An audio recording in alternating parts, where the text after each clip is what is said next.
Mr. Happy is still streaming Ever Crisis. It was like Itai Kimochi as well who was running through that.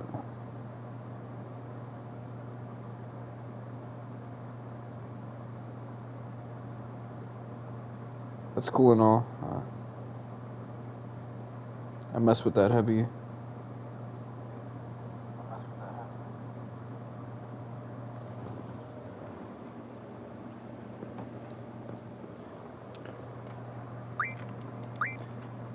So apparently, Ever Crisis is not going to cover the entirety of the 7 at launch. That was supposedly a translation issue, but how could that be a translation issue when it's, you know, a Japanese woman who did the translation and she's fluent in English and Japanese? So sometimes I feel like Itai Kimochi, like, I like that lady. She was a blessing for many years. But then you look at the translation and it's like, yeah, she's doing this as a hobby. She really be messing up. Give my ass trust issues. This band geek.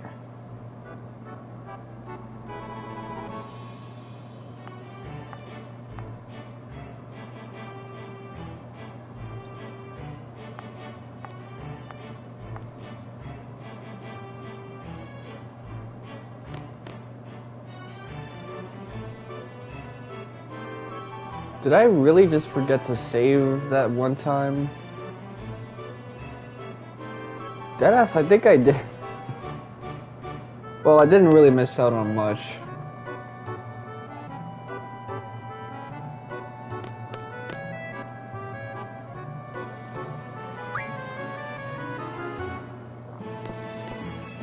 It don't even matter, man. Cause it's like, half the time I look at her translation she did, and then I look at someone else's translation, it's like somebody's lying, and it's usually her. So I'm thinking, even if your English is not as good,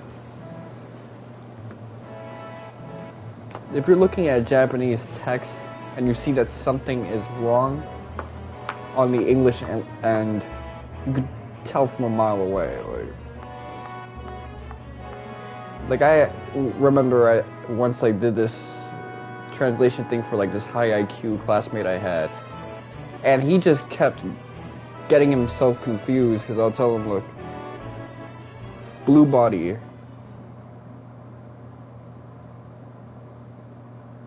know, corpus, I think, I forgot what the term I used for Kylum was, like, blue, you know, blue was Kylum, I think. He kept turning it into some other shit.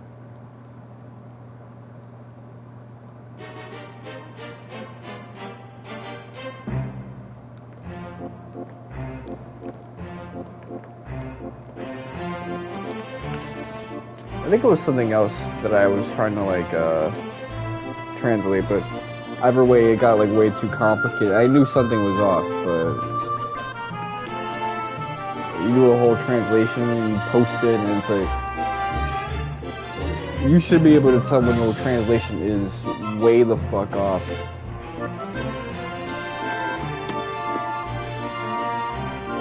Otherwise, you just don't know both languages straight like that. I'm not saying if you make a mistake while doing a translation, you're bad at your job or your hobby.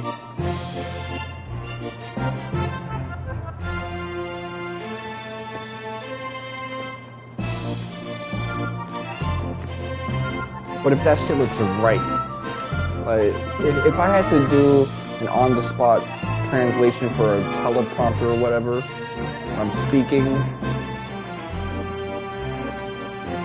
to like a journalist, I'm telling him what the person saying in another language was saying, I could see myself messing up on that, but if it's like a textual thing from a magazine that I'm translating,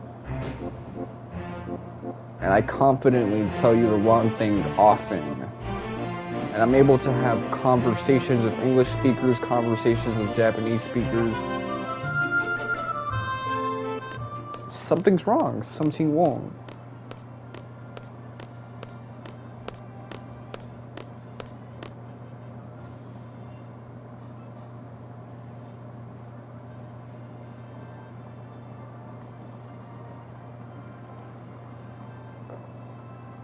So what I'm suspecting is it's not a translation issue. People just call things mistranslations because that's like a God of the Gaps argument. Maybe Square changed their mind. They were like, we think this isn't really a good idea because our promotional end for remake or rebirth in particular is just off right now. Like, we're behind. We only have a few months to really promote this game before release. We haven't given out the release date. There's got to be some kind of compromise in that. Compromise is, you know what? We're not gonna go through the entirety of the original Final Fantasy VII. We're gonna skip some things.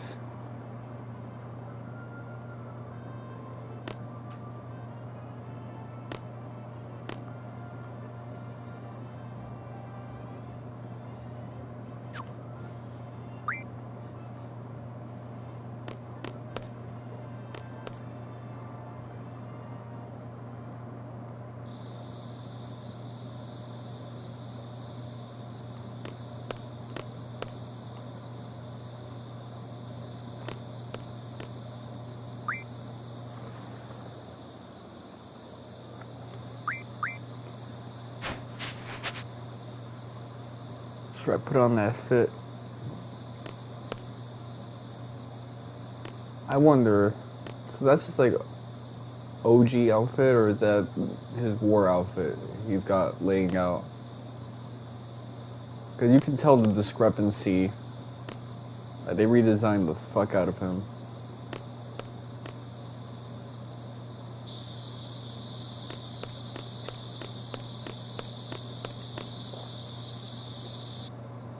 It would be a problem if our first look at Vincent Sid was from Ever Crisis and not Rebirth.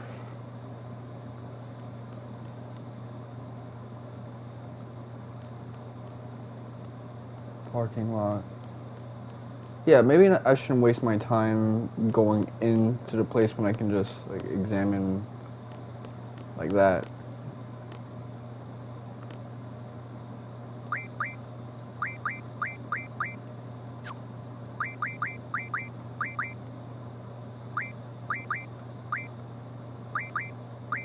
Okay.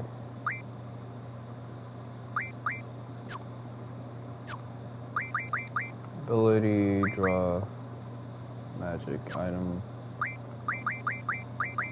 strength plus 20.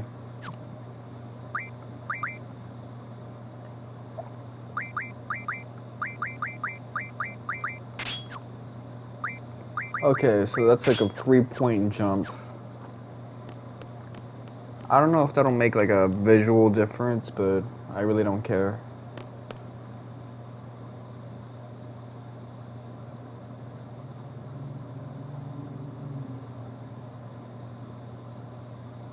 Yeah, if you get it blind, then it can be beaten, but if you don't do that, you will just get your ass beat.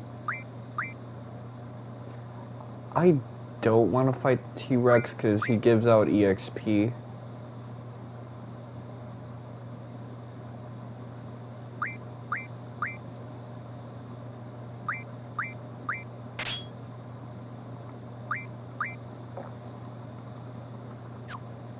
Do I even have blind equipped at the moment? I'm not sure if I do, so... I do know if I had Faraga on me, I'd be pretty hyped.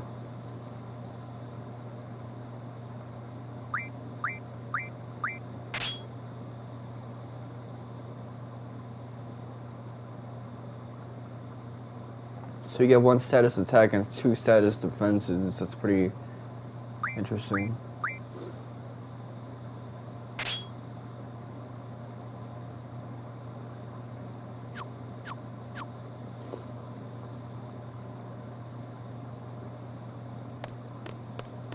Yeah, we're running up on a T-Rex. That's pretty ridiculous.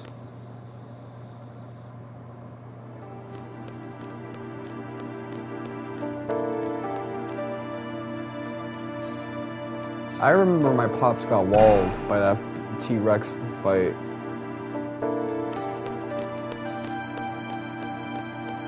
I got my ass beat a few times trying to fight him, but I'm not sure because I got trust issues if they try to blind his ass.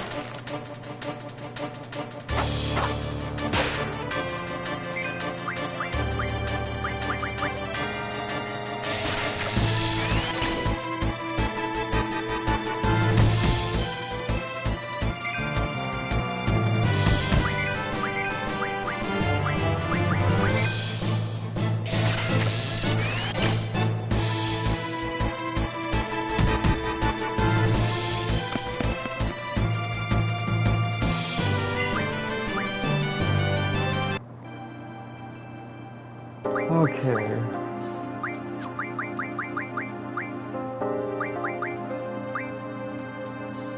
Junction exchange with Zell.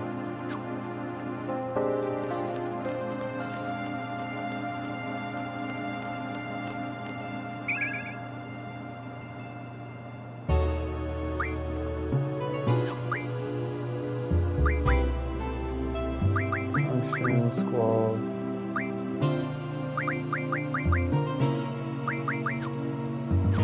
He's got some ice, but let's give that a Quistis. Fuck it.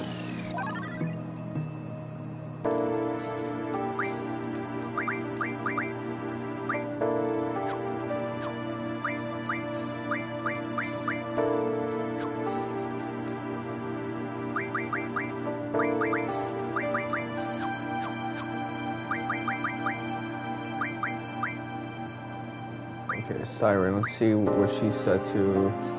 She's set to refine tools.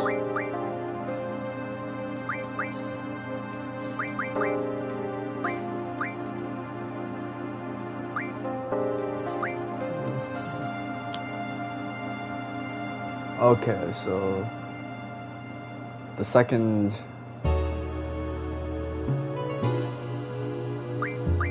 one, that's pretty good.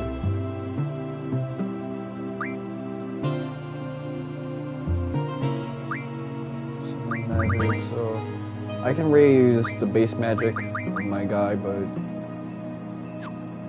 I don't think I want to do that. I might have Siren be the refinery character. Siren seems pretty situational. Is that right? Let me see.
She got that samurai hairdo.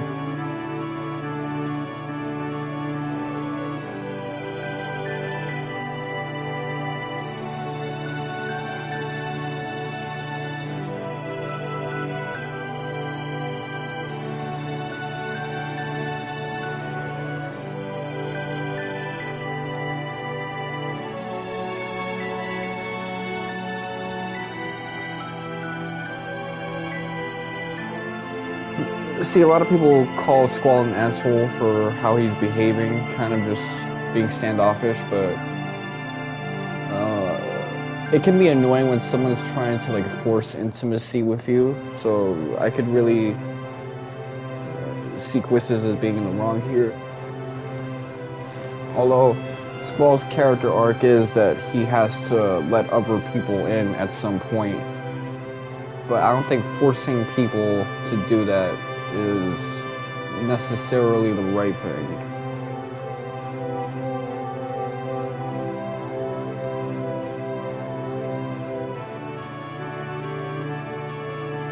Okay, so she's trying to go for like a pity party thing.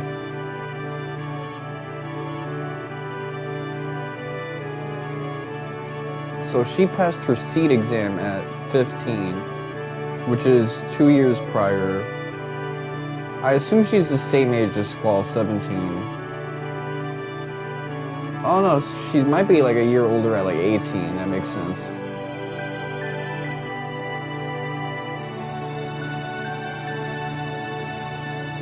So, she passed C like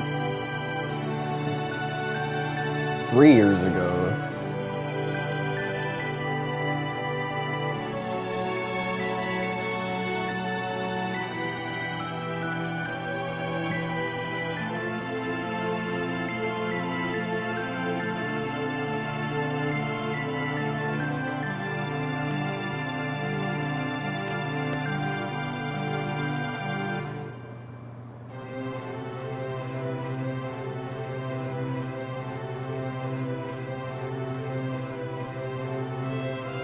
Well, up until this point, Quistis has been portrayed as hyper-competent.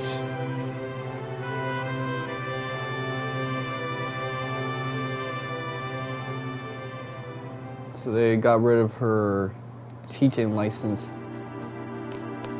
She's gotta be an elite soldier now. She gotta go back to the streets, back to the battlefield. You know, if you try to escape from XATM 092, Quistis will get the shotty and machine gun it to death, so you get like an extra bit of competence out of her.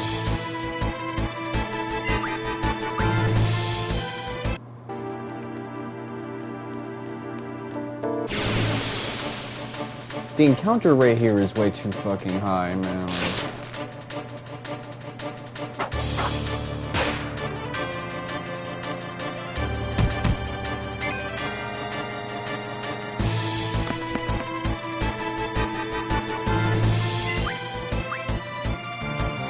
I don't agree with it, man.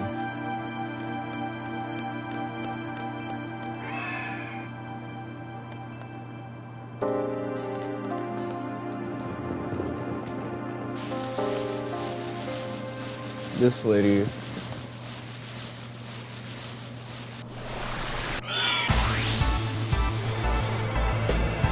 So it's made a point that because the other characters don't get pseudonyms like Quistis, Zell, Selfie, they can have like nicknames, which they wouldn't be able to implement permutations of a name made like endearingly.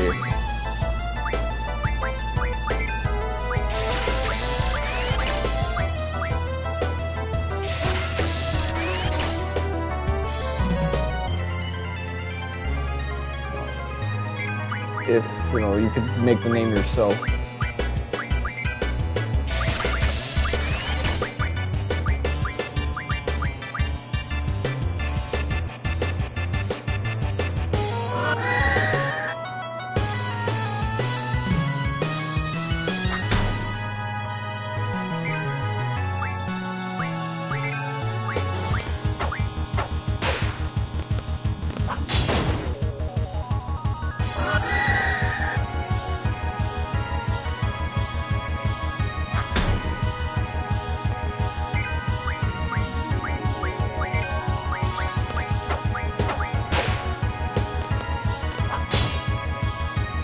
Okay, I messed up the timing on that one.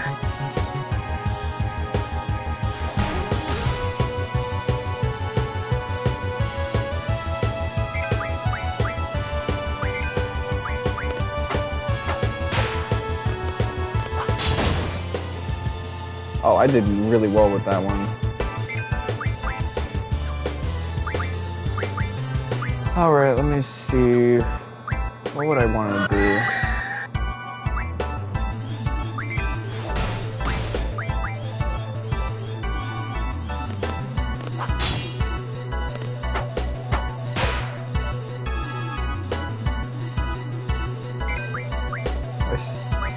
My performance stats are pretty bad.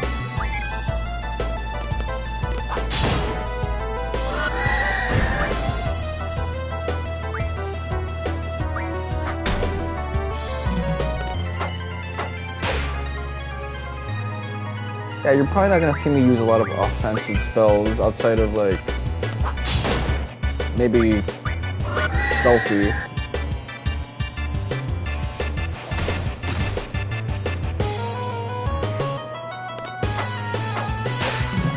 So Squall's Gunblade allows him to actually hit these characters.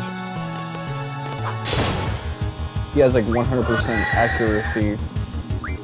Actually 255% accuracy, so we hexadecimal up in here.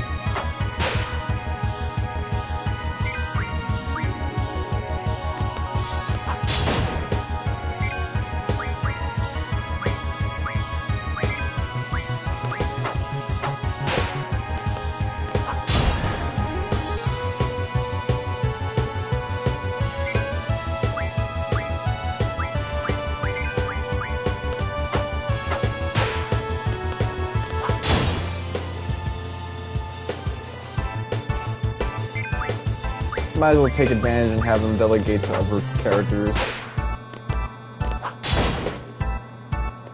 This game would be really good with 10-2's battle system where it can like hit stun and attack concurrently.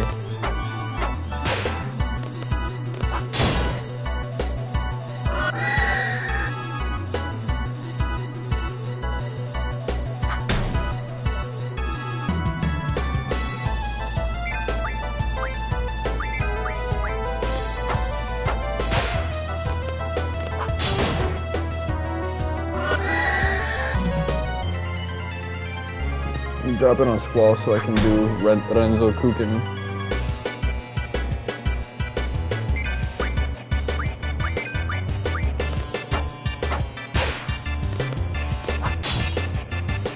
Okay, I messed up on that one.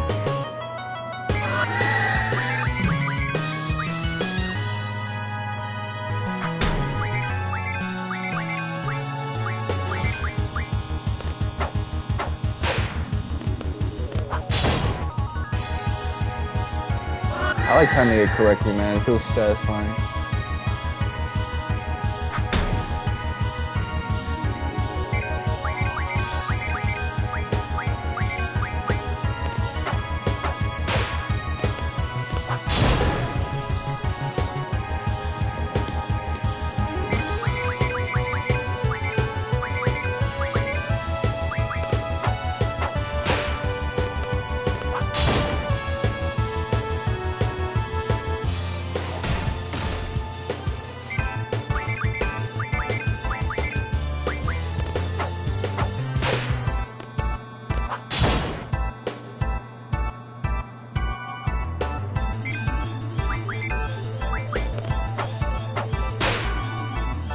Crit.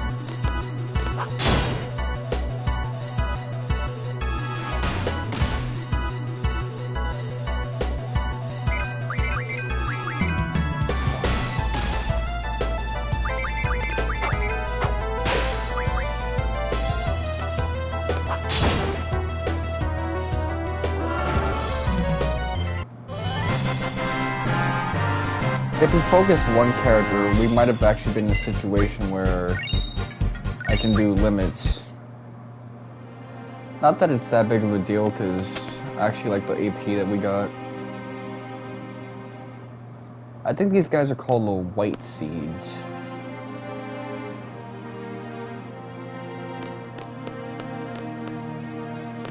I hate their sleeves, by the way. They got like the onesies, but they're trying to be like ninja onesies. Sleeves down to arms, like What type of shit is that?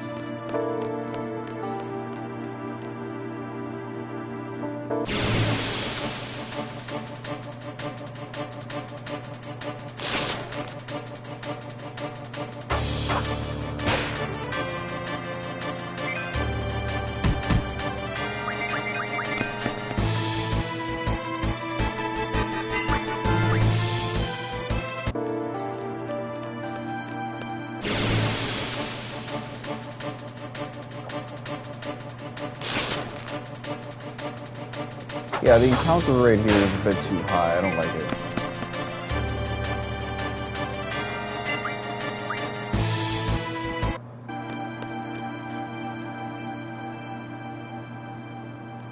Okay. This is where we needed to head to get up out of here.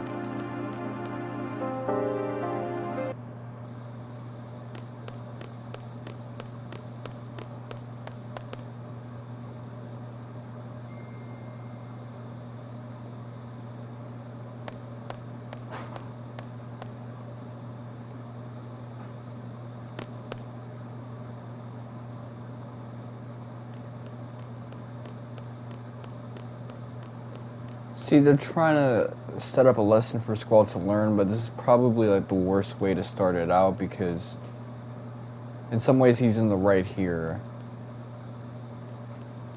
Like, I don't want to use the term emotional labor, but forced intimacy is more the issue I have here.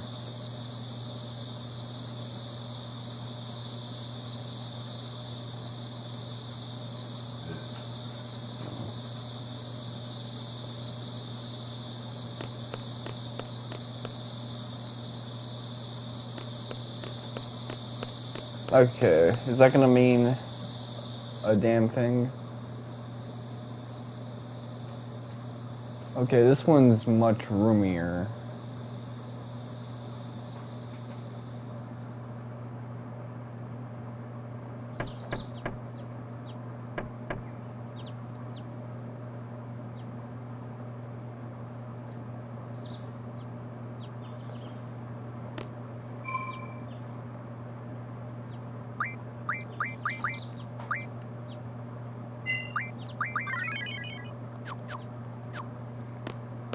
I might just have to like put this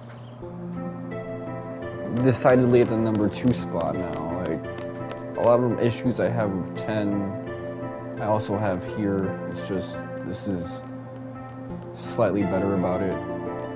The removal of certain RPG elements, the encounter rate, what the fuck.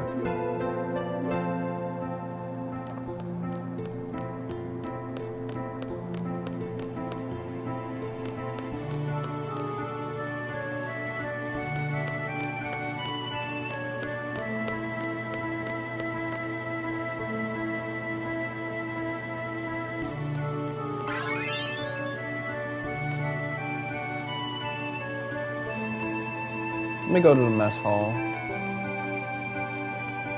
I think I'm supposed to do that, get some weenies in me. Beanies and weenies, infirmary. Let's see.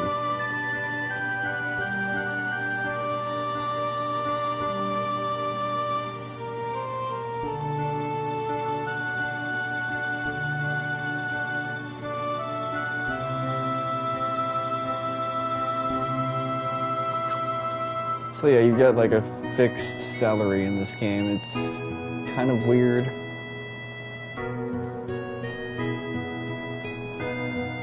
I'm not against it, but I'm also not all in on it.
Yeah, but not listening.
My body count is going to be pretty low in this game. I'm just not going to be doing a lot of kills.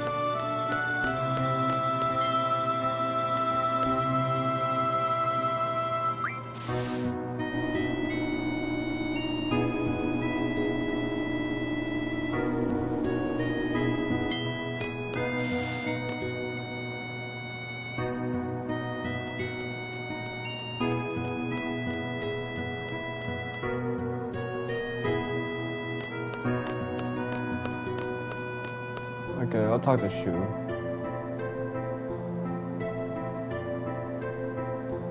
First mission, okay. Let's check the library.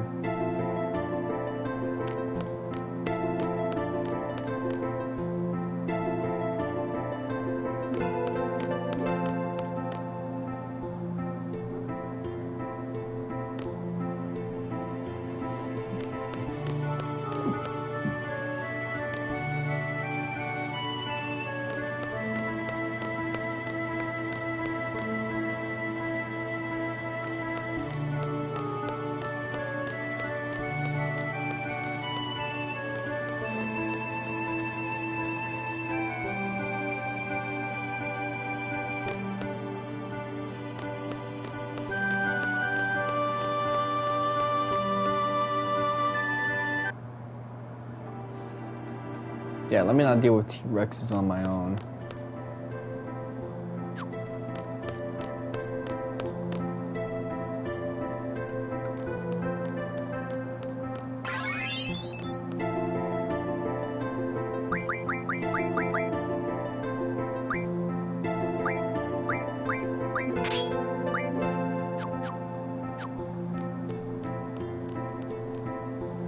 I managed to dawdle enough that I made a second paycheck. That's pretty wild of me.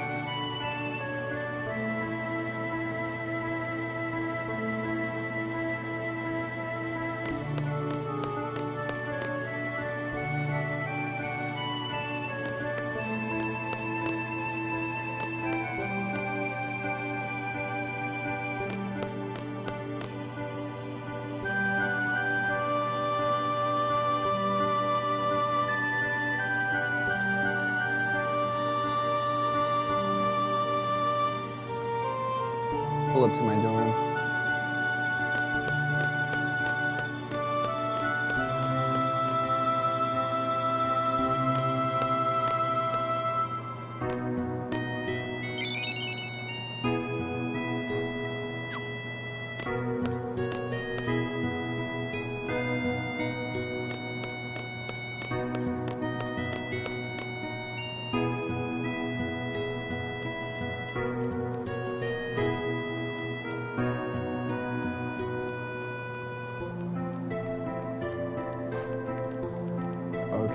pull it out. I like that it's red, while Final Fantasy VII is blue.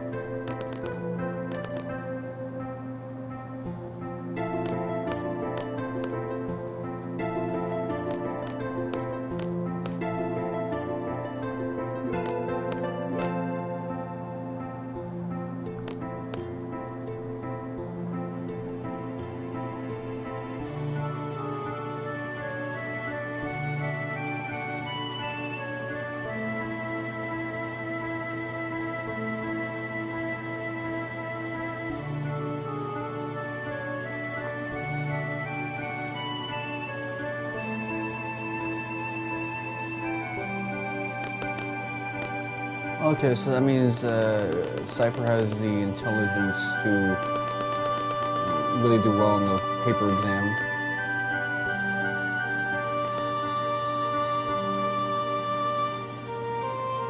I'm assuming Zell barely passed. Same with Selfie, unless Selfie's just pulling off like an airhead act. She's not really like weird like that.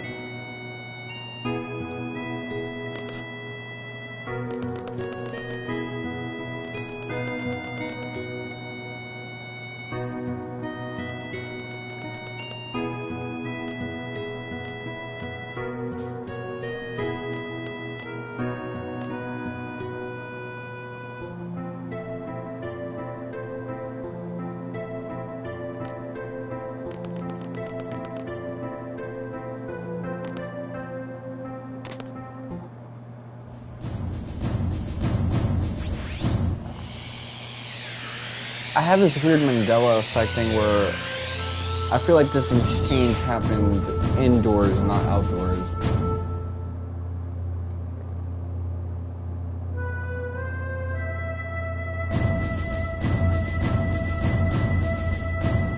Okay, so we got his shit confiscated. I like his high tops.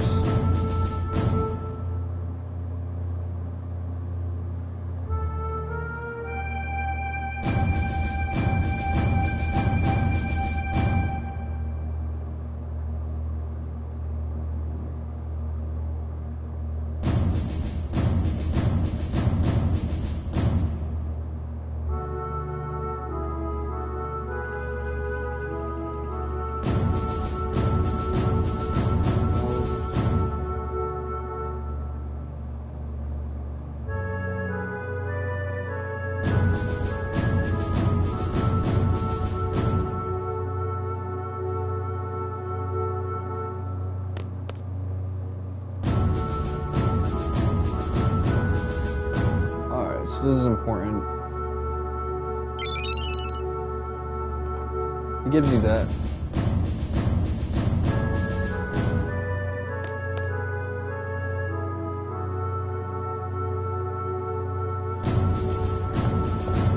Ooh, magical lamp.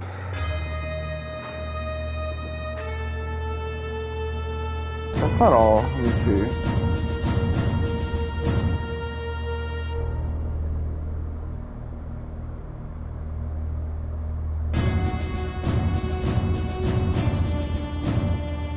Battle meter and magical lamp.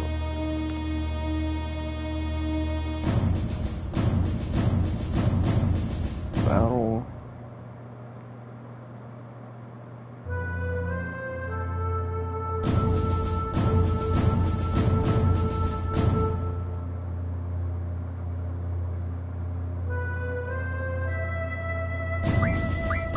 Tutorial.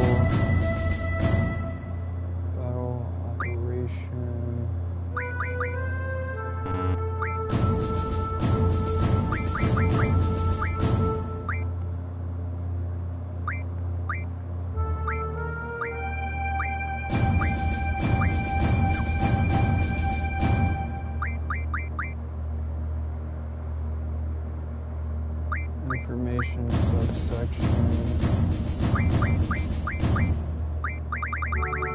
Basic terms, battle system.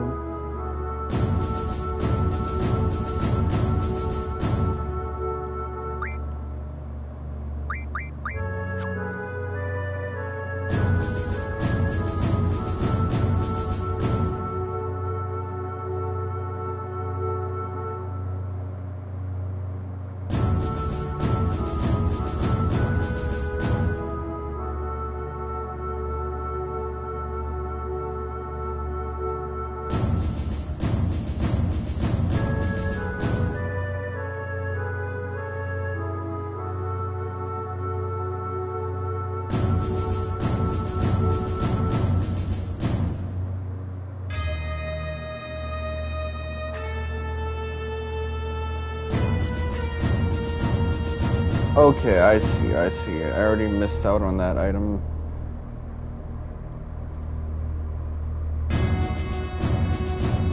I think this should have been like a separate category.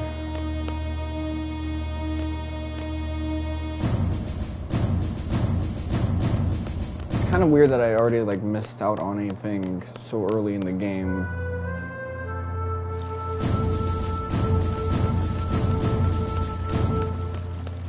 I could get it off screen, but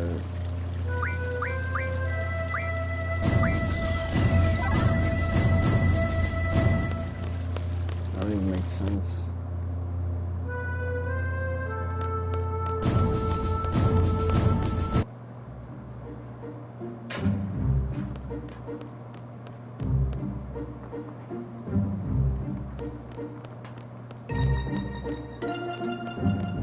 That is the thing I've noticed like in bad walkthroughs, is just like when you list an entry down but it should be two separate entries. That happens so often.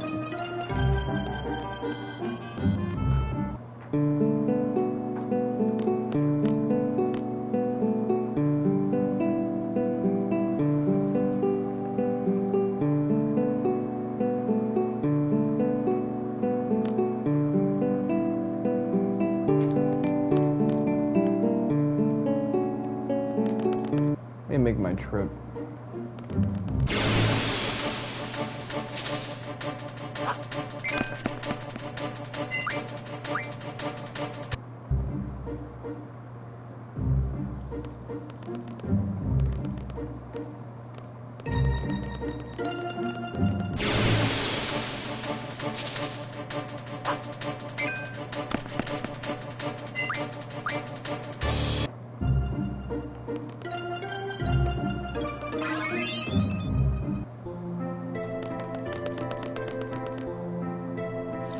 Is he still gonna be there? Nope.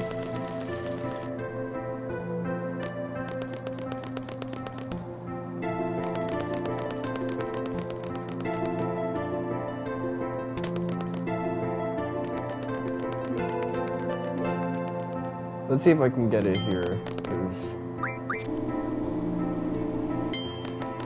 otherwise I'm gonna have to make a complaint to the guy who wrote the walkthrough. Okay, good. I'm glad I didn't just say, man, whoever did that is fucking up.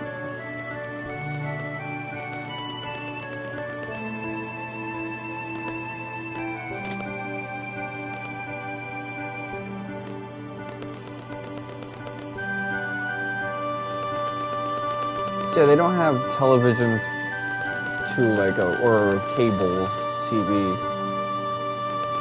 I guess they use your televisions to watch movies instead. And there are like films that are airing in theaters, so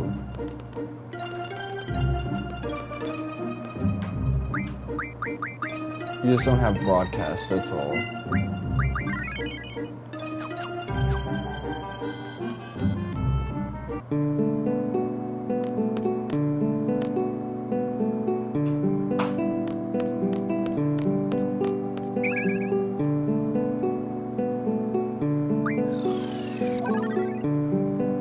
So greedy.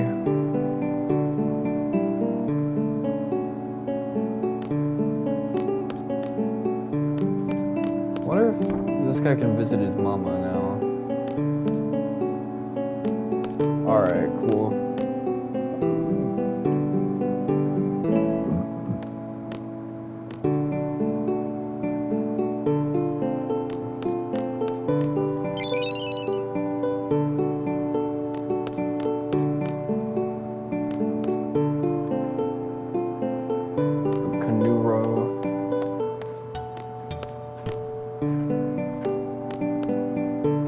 Okay, he's very territorial about his room, I can understand.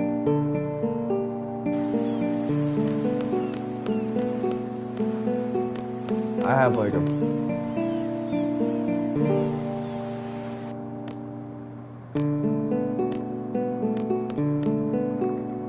I'm pretty similar about that shit.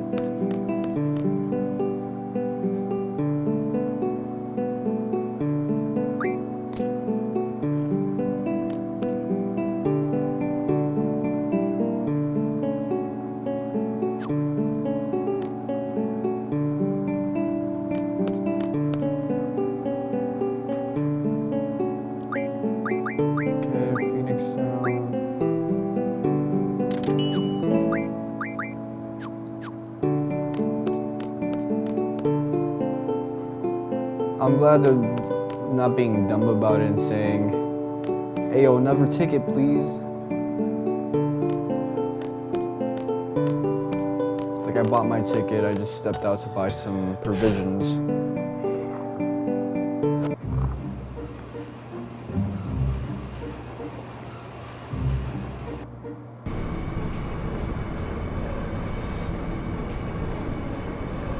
So if you remember back in the day, like my live stream of Final Fantasy X was supposed to be mostly oriented on how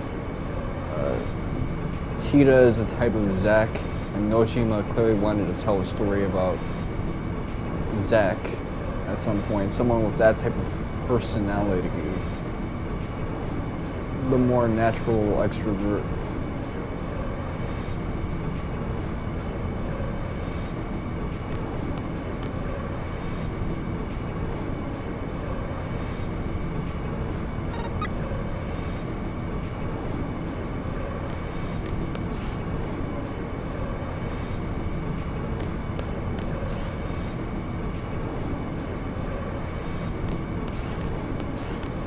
We'll get to that in a moment, because it is going to play a pivotal role in a few.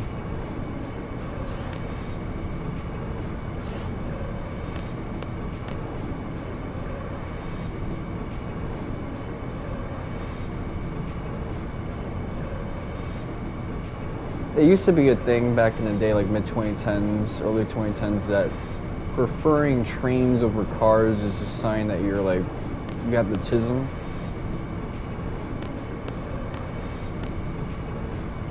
And that was my big like self-diagnosis thing, which was, like, I probably had that shit because I love trains, but that's probably because it's like the fast vehicle that doesn't give me motion sickness like cars, and it doesn't mess with my middle ear the way airplanes do. Only thing you gotta watch out for, like, people were a bit nutso, but that's like public in-city trains.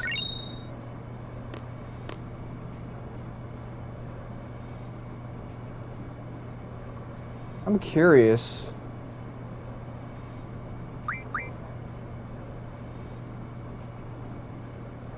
Deep forest, but 18 years ago, Galbadia invaded. By deep forest, you mean the stuff that, like, you don't want to be inside because you will get killed? You know, the type of forest that Zvedia wouldn't make a video in.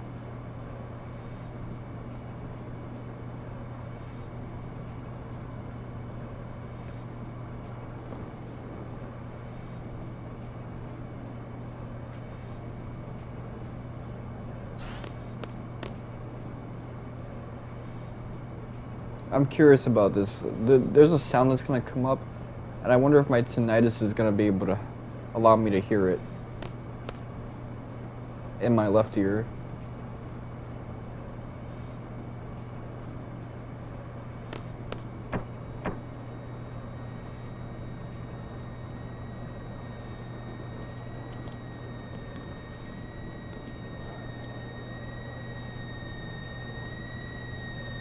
Okay, my left ear can hear it, so it's mid-frequency then.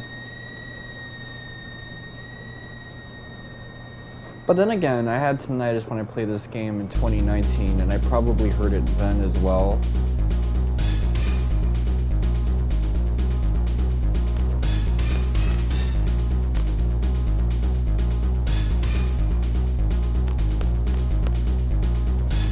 So, yeah, you can't name this guy. Laguna is kind of the earlier attempt at remaking Zack. You see, Laguna was supposed to be like the first protagonist of Final Fantasy VIII. You go through his campaign, and then that takes you to the longer Squall campaign, but instead it became a bunch of vignettes because that was super impractical to implement in like 2 years of development time. It's ambitious, I like it, I respect it.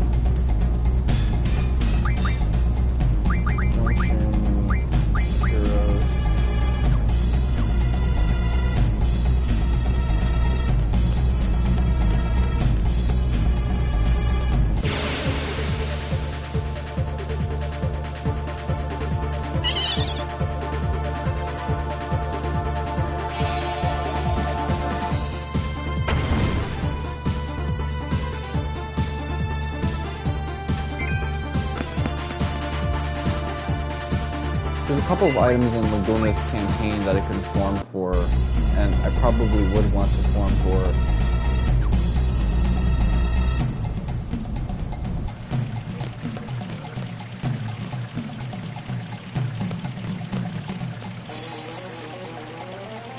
So this is the deep forest of timber.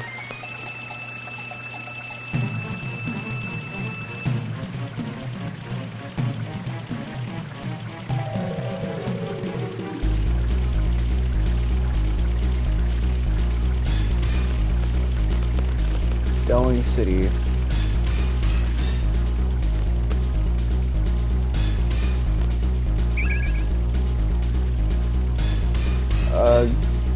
You know what?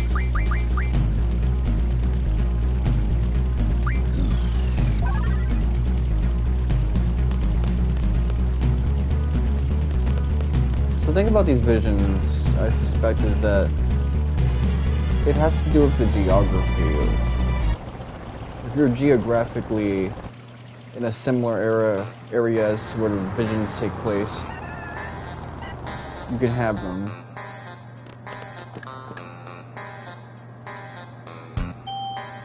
Oh, this is more than just a vision. This is like a whole time travel vessel escape.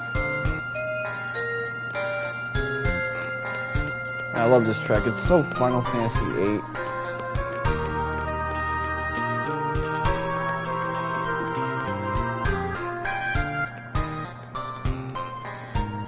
I would like a mod that just replaces Final Fantasy VIII's sound font with Final Fantasy VII's. I would take that for like every Final Fantasy from like 1 through 10 at least.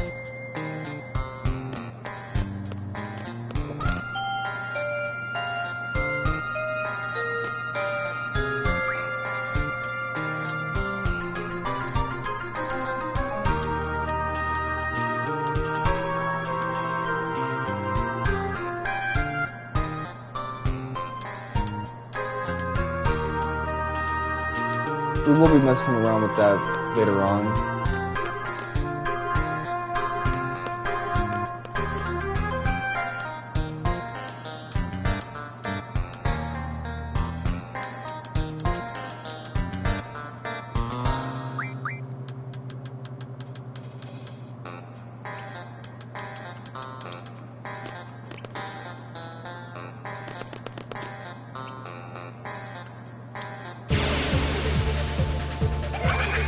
Pay attention to that book that got littered, because we'll be seeing it soon.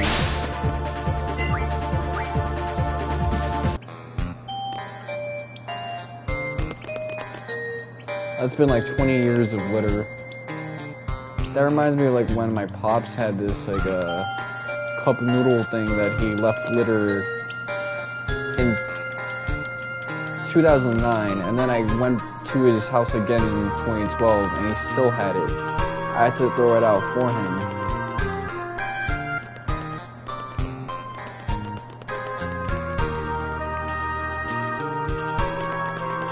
That might just straight up be a sign of depression.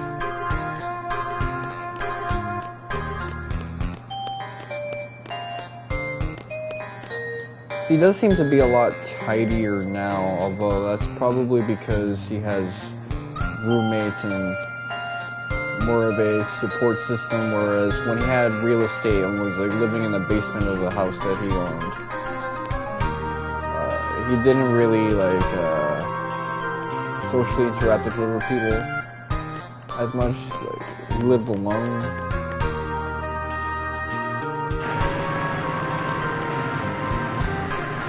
I personally would rather not have roommates, but then again, when I see like video of that zesty dude who had the heart attack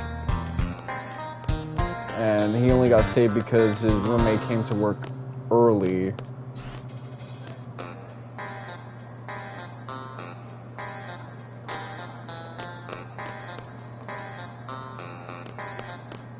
Okay, so yeah, he's supposed to be in the battlefield going to war with the Tinder motherfuckers, but instead he's going to basically fiend for this other lady.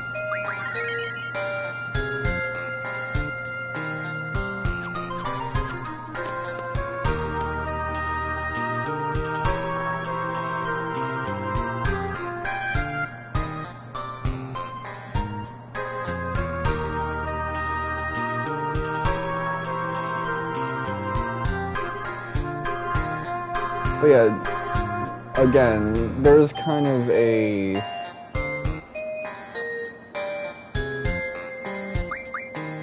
disconnect with the characterization of Zack, which is why he seems so different in Before Crisis, Last Order, and Crisis Core compared to his seemingly edgier OG counterpart. Whereas Laguna is clearly designed with Zack in mind, just straight hair, no spikes. And Tita is basically that, except hair's shorter, got the whole locks going on, and while his roots are black, the ends have been frosted blonde.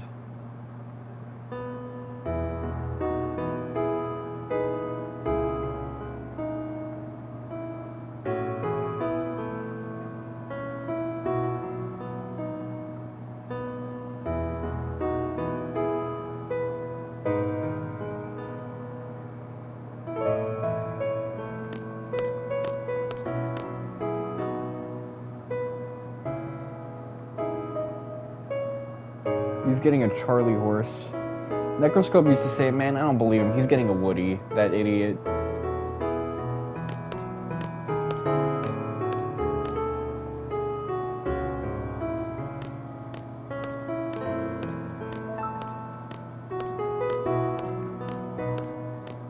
I did notice that there was like a trend back in the day for people to really not like the goofier protagonists, prefer the serious, angstier ones. But then it's like the 2010s kicked in, and people now prefer the ironic, goofy ones instead of the edgier characters.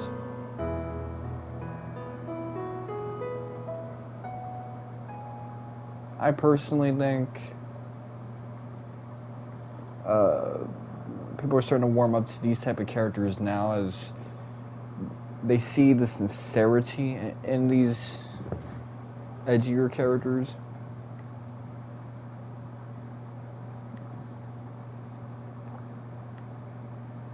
But even his, like, aside from his design, which sports like a similar simplicity, the extroversion and stuff like that,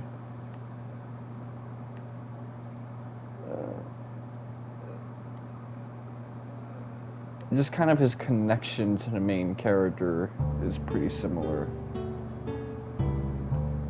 where he's like this critically important piece to the Squall story.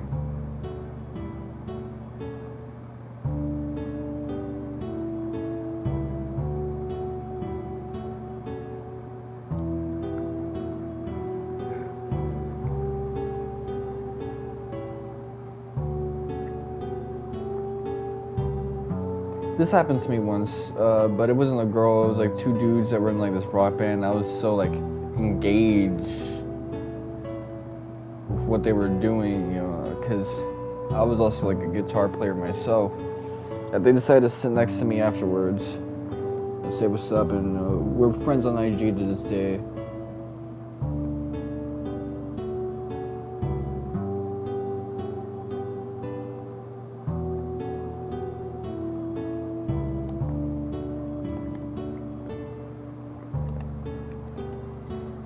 She knows this guy is really head over heels for her.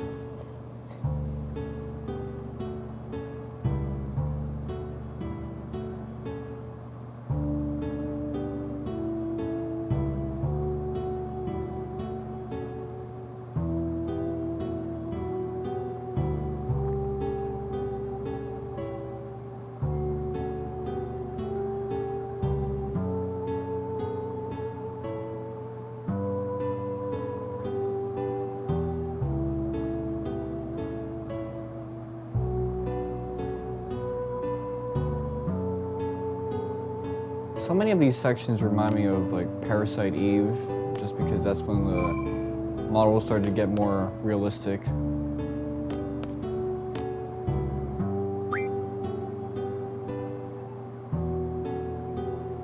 Are we about to see some fucking?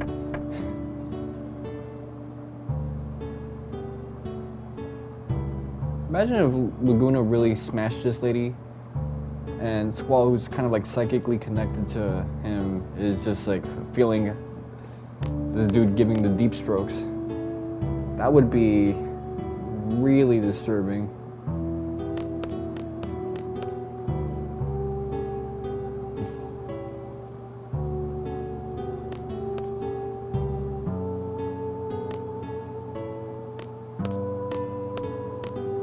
This guy's about to have like a brain stroke.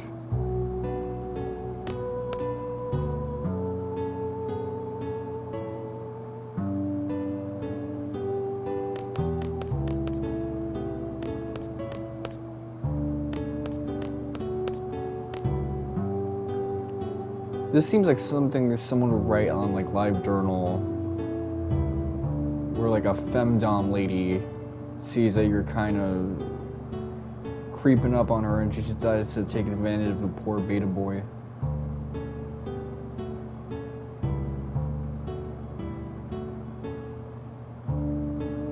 See, even the way she's talking about looking into his eyes, like some weird erotic hypno roleplay thing.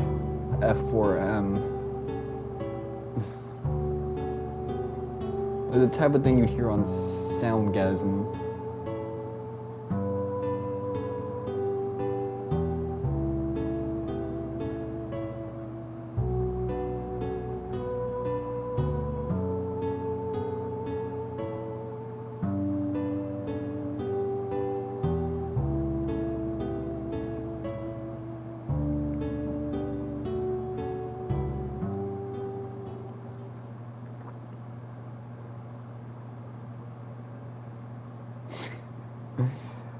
This looks like she Cosby'd him.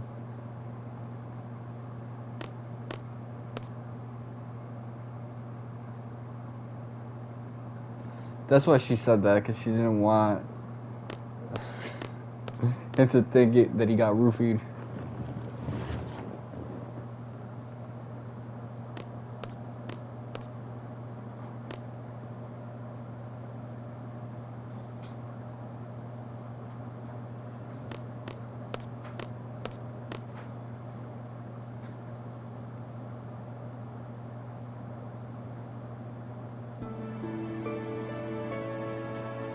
I've heard that Nojima does want to tell this full story of Laguna that shows not just his good sides but his bad sides too.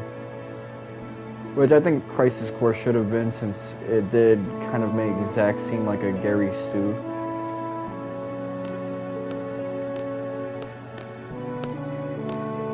Which is why a lot of people say that, not just how we say it nowadays, where it's like a character with no flaws that everybody seems to like, but also he does seem like an isekai character into the world of Final Fantasy VII, especially earlier on in the narrative, just how he seems to react to all the weird shit.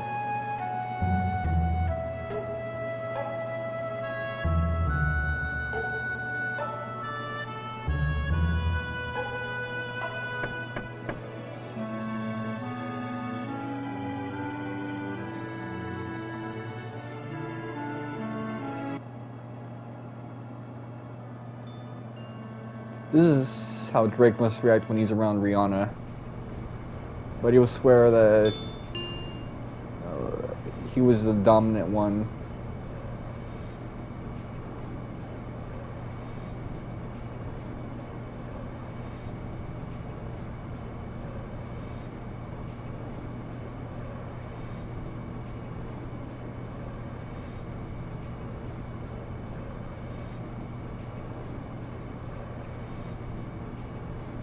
She does that thing with her shoes all the time. She must be checking if she stepped on shit.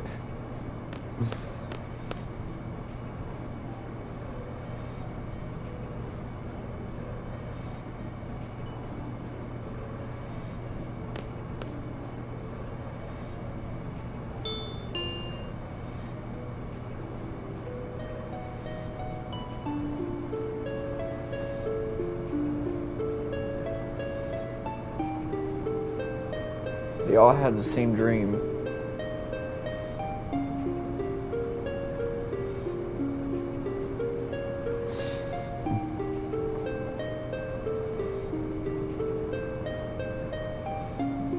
This is another reason why the Squall is dead theory just doesn't really work, because there's already weird shit happening in part 1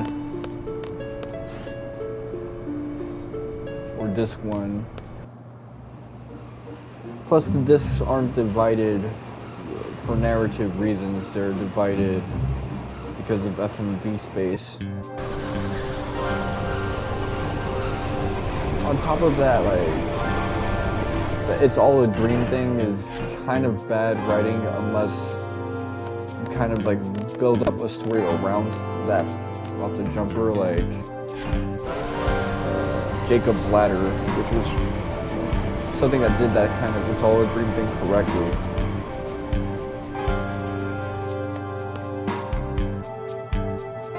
This is just a mystery box where the answers are really weird.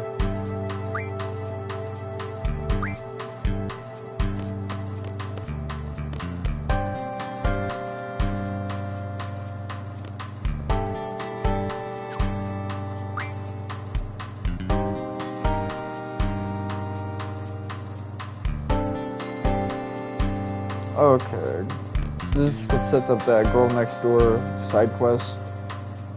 I was just being a coomer.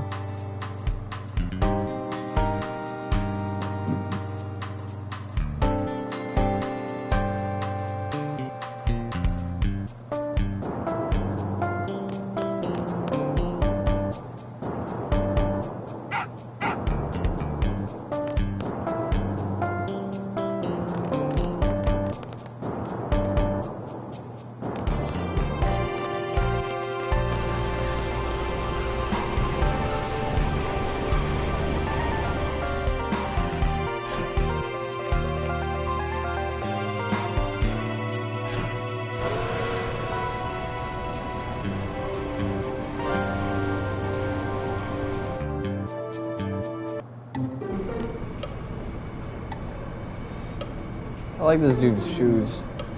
He just gives me like either dude from 2001 or Latino guy vibes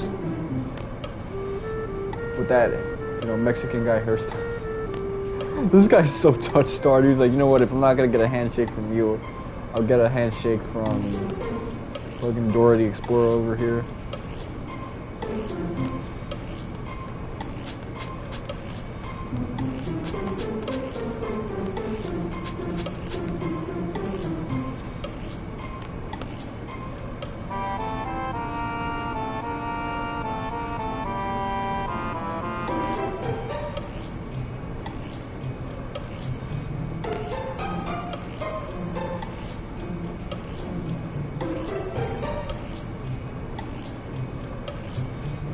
His shoes are so weird, man. Like, do they have platforms on them?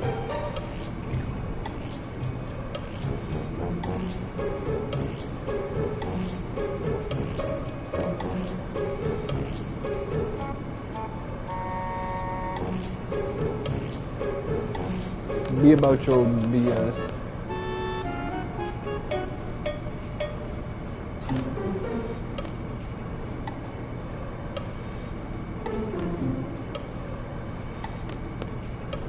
Sounds like gonna be shitting.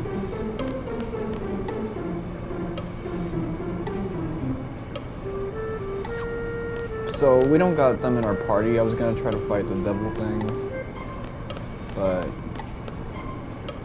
I don't think I'll pull it off as like a solo excursion.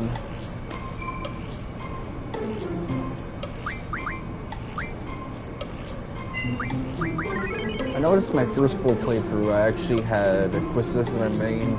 My second one I tried to do Renoa, but never got around to using her correctly.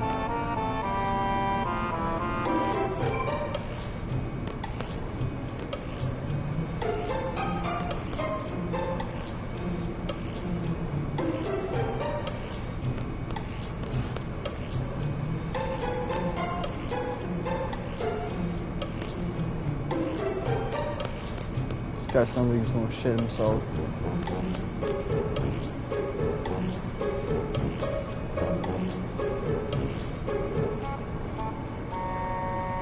I wonder if I can play a card game with this guy who's... Yeah.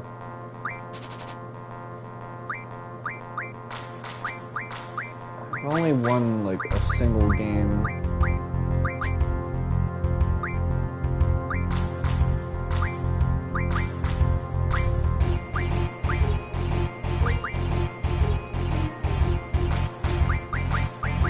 I think with like a high down.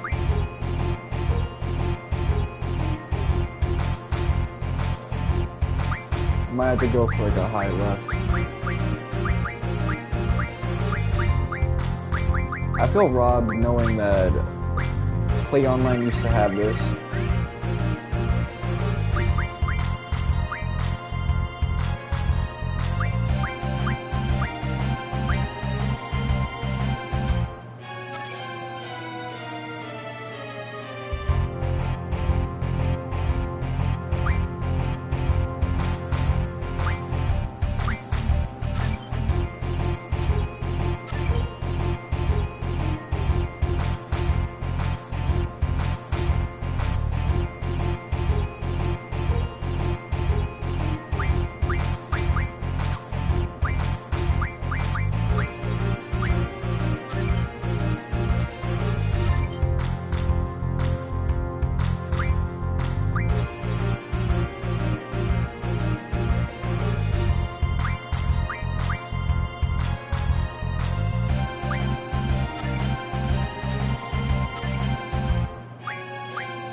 Yeah, it's kind of hard to like do good in these games when my cards are just this shit.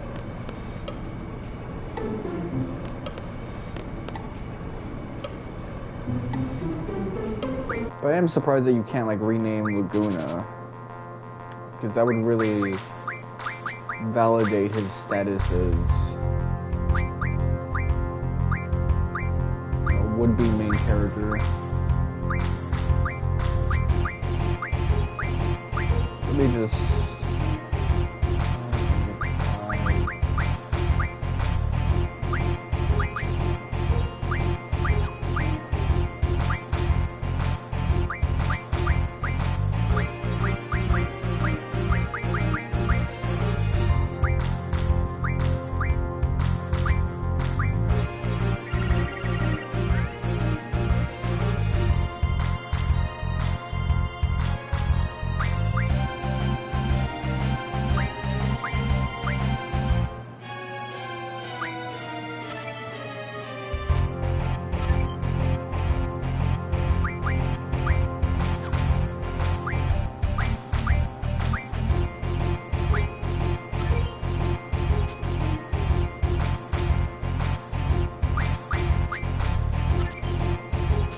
I just gotta keep using my down advantage.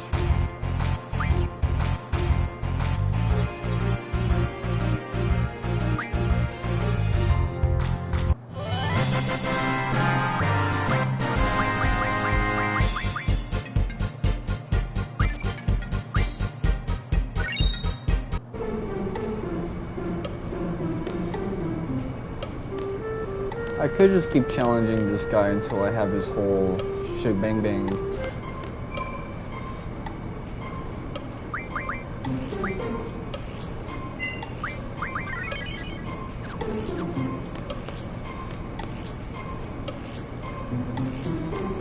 Let's get the full set.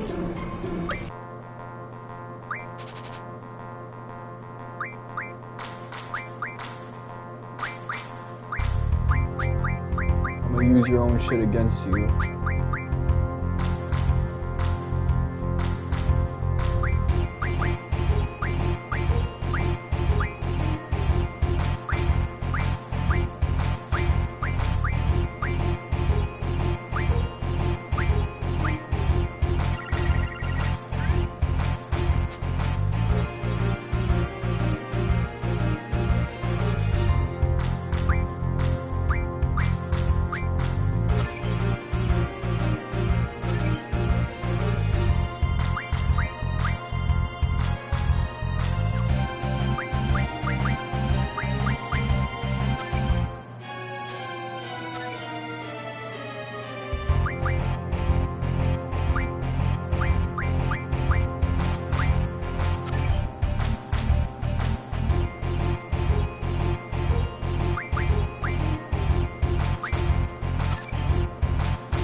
go.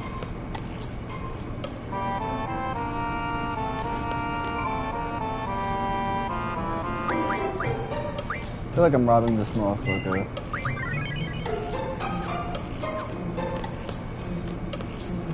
I wonder, does this guy ever, like... The guy ever mention, like, cards as part of, like, the rare thing?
Okay, I didn't really like dominate the ground floor.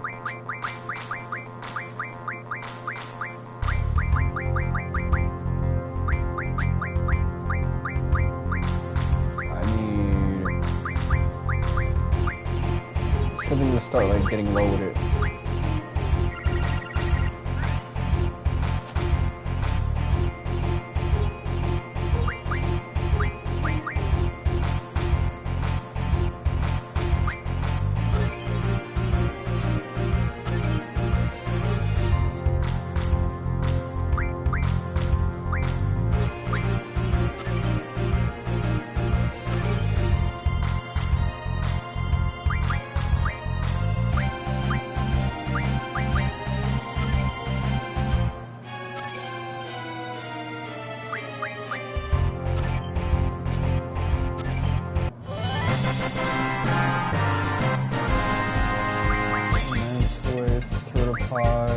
Wendigo.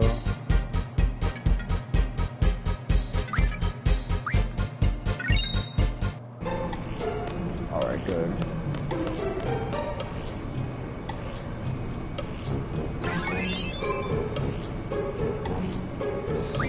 Money bags up in here.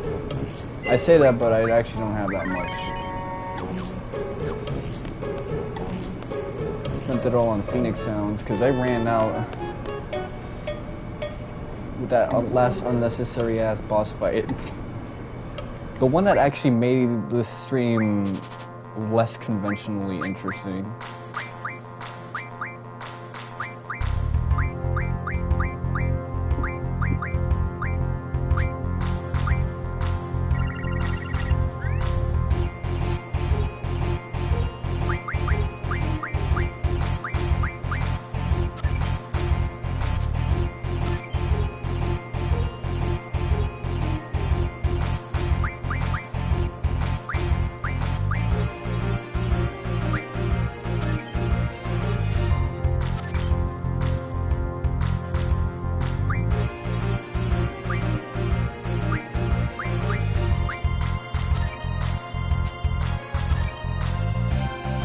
You can't get multiple pieces if I have them bucked into like the bottom corner like that, and it's clean.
Squall has long ass arms.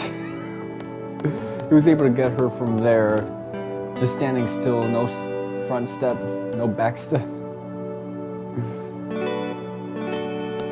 He could slap you in the face from the other corner of the room.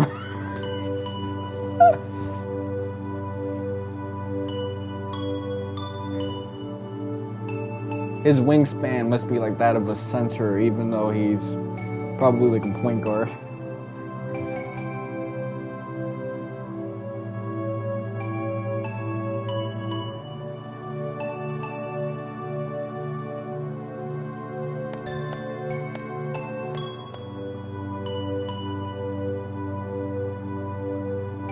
He can play super positionless.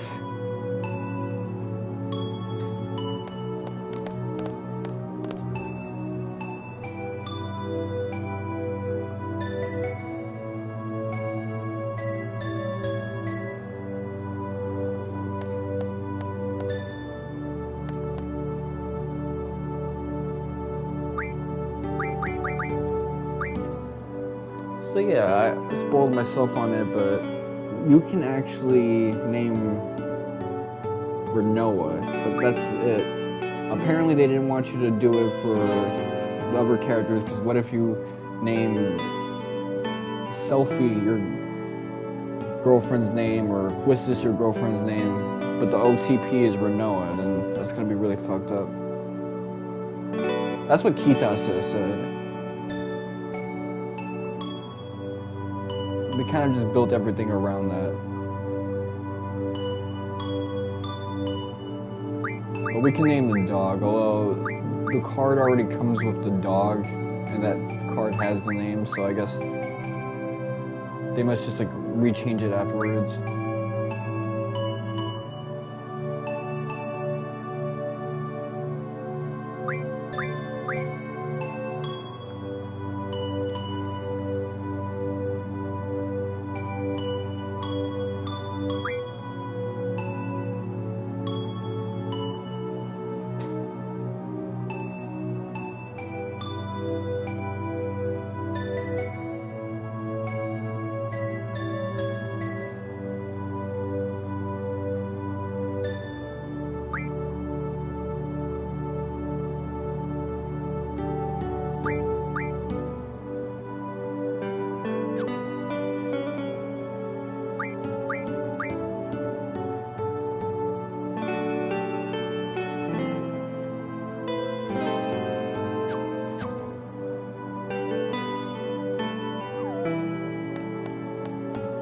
So I guess she must be like a trainer type character.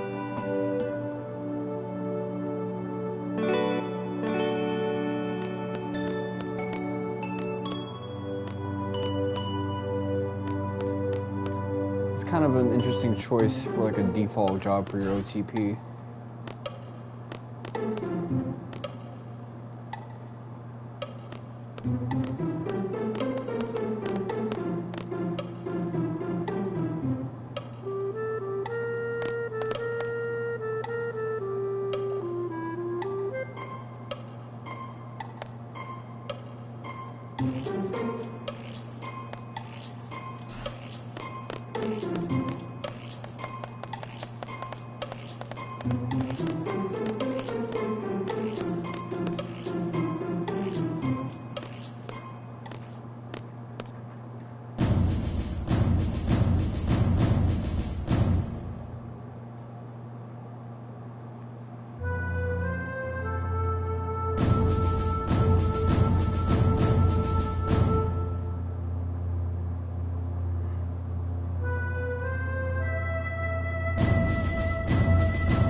I remember when racist dudes all over Twitter were calling themselves Vinzer Deling and making alts based on him around 2019 when this remaster came out.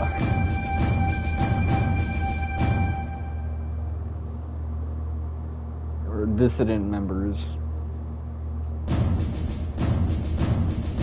Yeah, 2019 through early 2021 was a trip. I'm glad that I got to be more active on Twitter around then.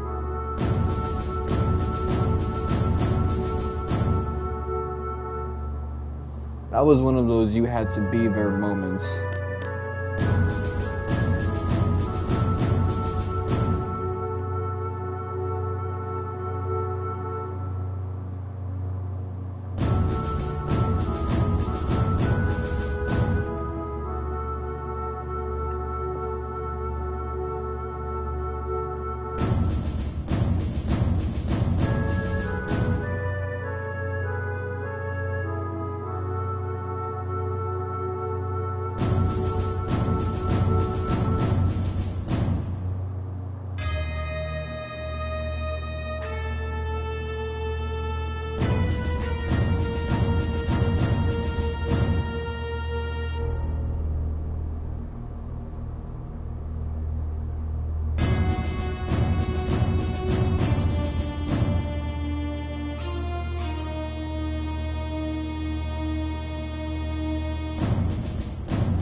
On board.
So I guess no running.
That's kind of interesting. I gotta think about it like a clock almost.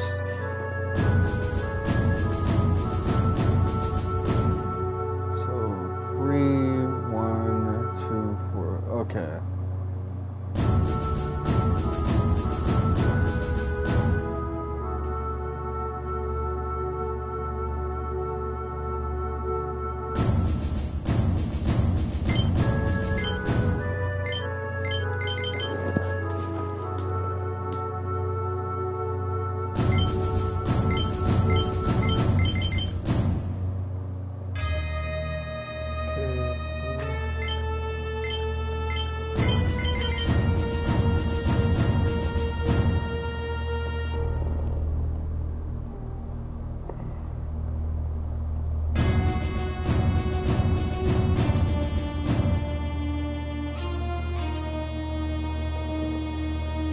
Yeah, the coloring is kind of weird. I like how Squall, Zell, and Seifer are kind of on the same page that this whole operation sucks. But then again, they have been like effectively guerrilla soldiers for years now.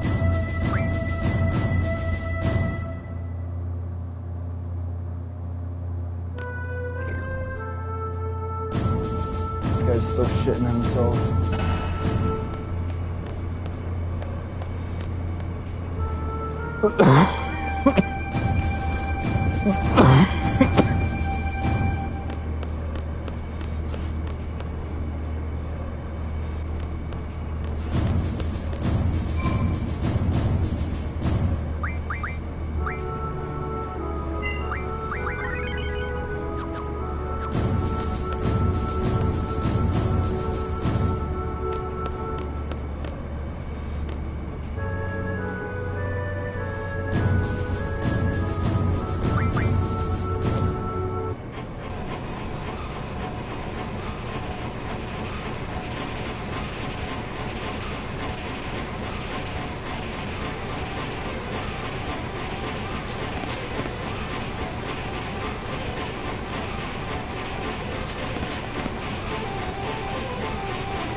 I don't know, they'd activate those.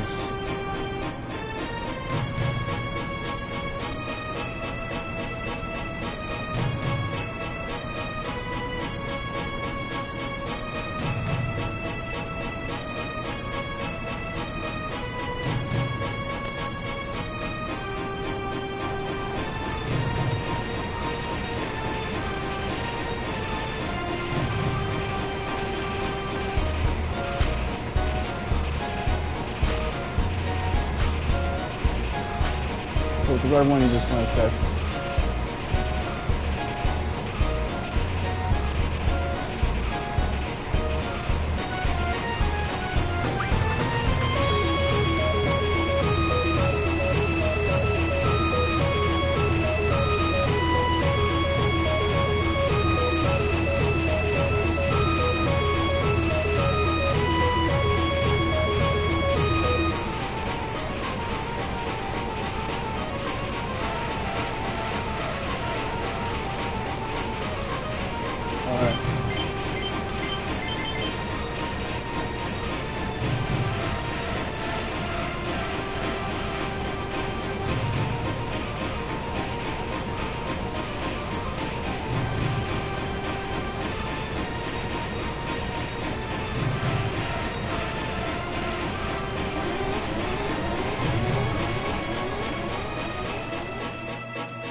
Alright, let me just redo that because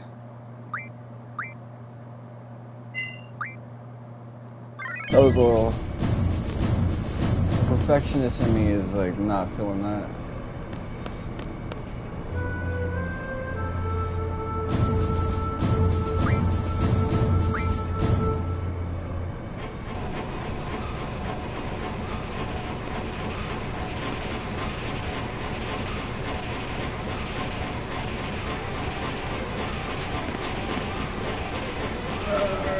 see.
Now we gotta like decouple.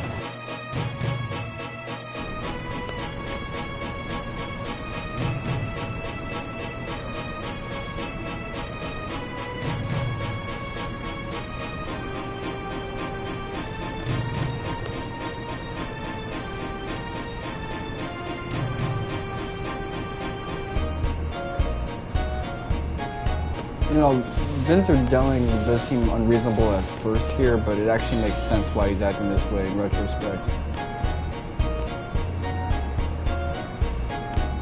He is going to try and sabotage his own security.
I'm curious about something.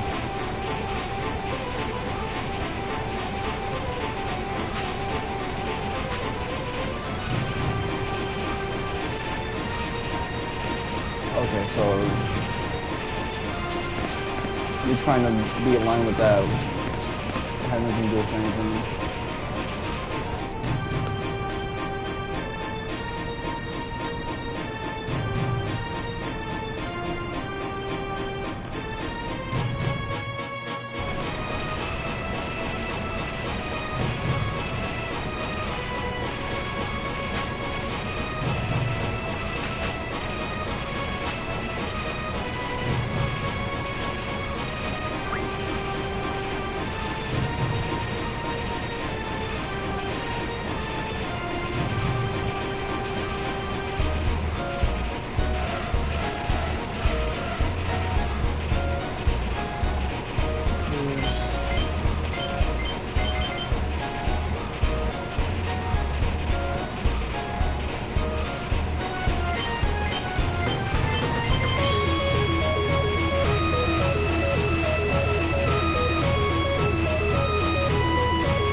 See, this thing is not how I envisioned it, like in the description. I was thinking that I was gonna have to like move around when I see the blue, and then like stay put when I'm dealing with the red. And they'd be like at different intervals, not like one on top of the other. That's what really has me fucked up, is that it's a little unintuitive.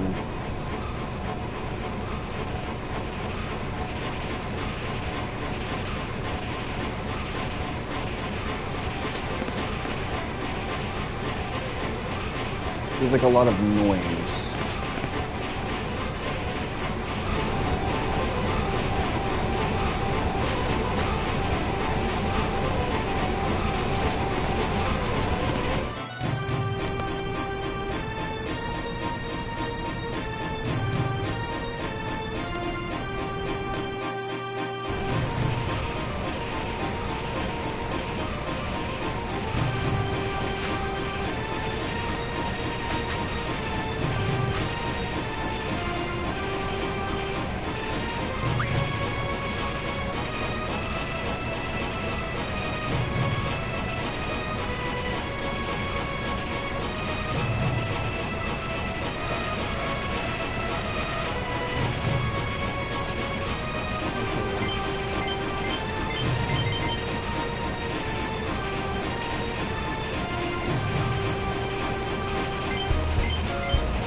Okay, so all of that stuff is noise. Now that I know that, this is my first time pulling this off.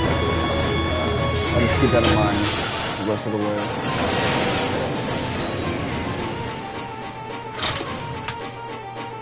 Whether they're blue or fucking red, I don't just dance around for red, and I don't,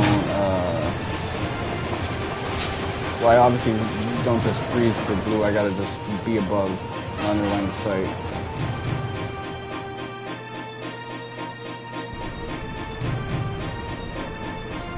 The sensor thing is like completely meaningless.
Who do I have equipped with?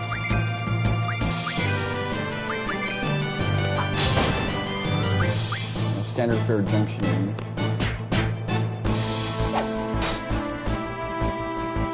I thought I had everything on Zell.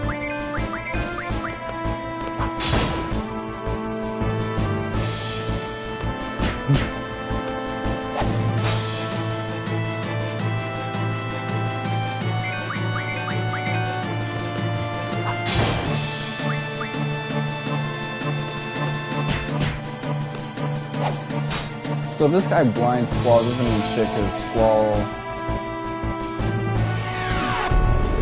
already has like a metric buff on his health.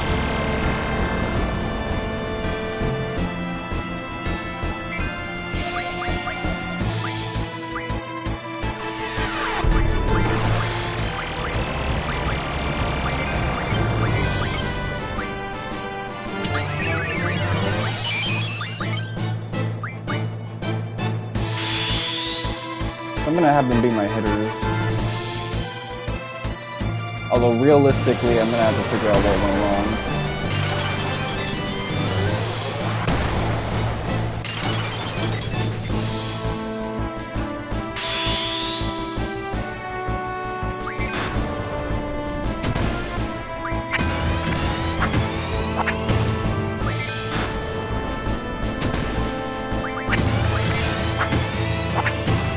Fuck up. That was really good.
He does a lot of stuff that obviously doesn't kill, but will fuck you up.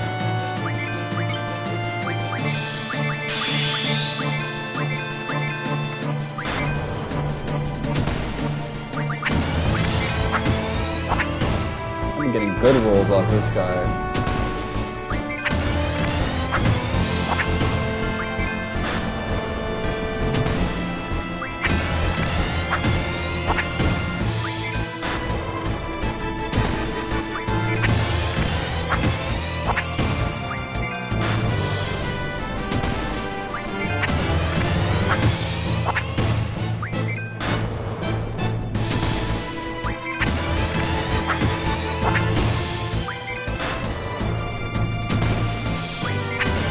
Other than the blow's not here, let me turn off this fan and see if audio quality will lead to improve. This is ridiculous.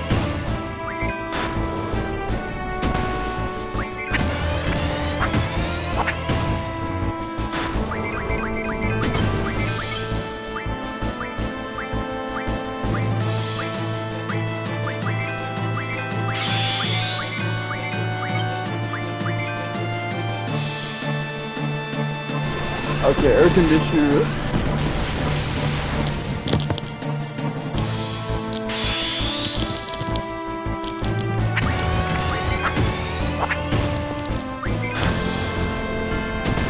Armageddon Fist is undefeated now.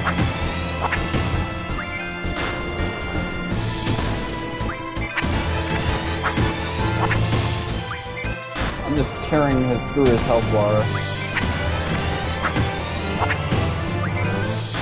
Whew, that was really good.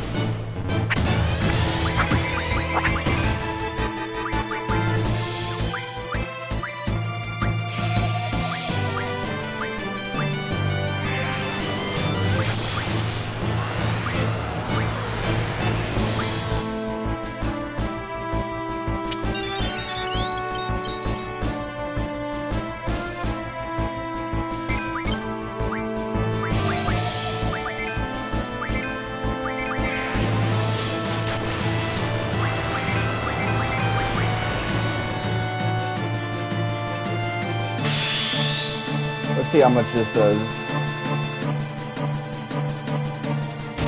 Sophie just busted early game, so I'm curious.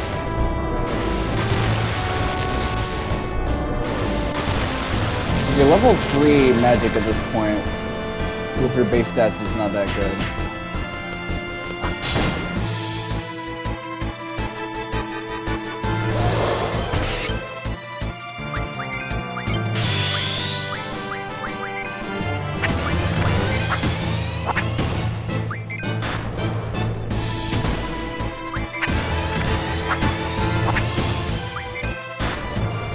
This is obviously a fight where he can really put the pressure on, but with these strategies, and as long as you don't panic every time you demied up, it should be good. The one thing is I got caught with my pants down in terms of these guys not having their commands set up for whatever reason.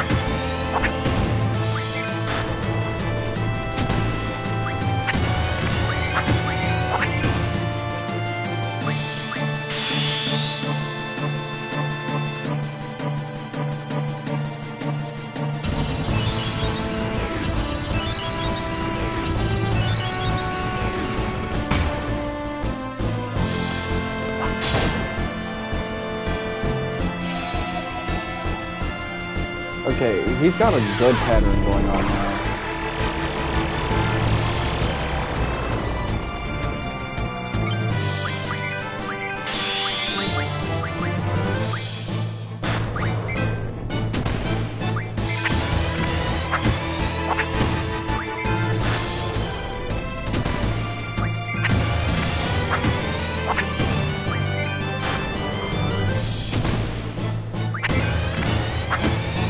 Yeah, does Twisted still have the Guardian Force? Like, what happened?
Okay, this one's gonna be more moderate. This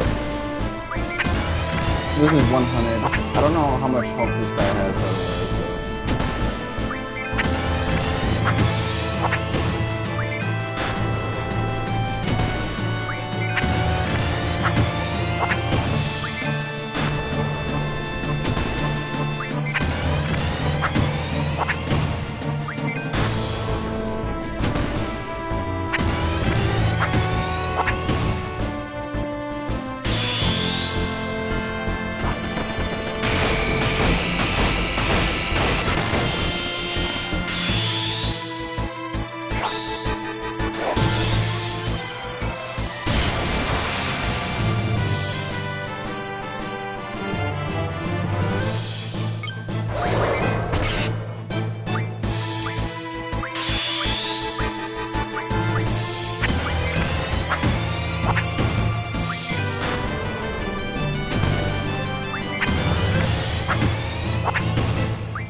I keep thinking I'm playing Kentucky.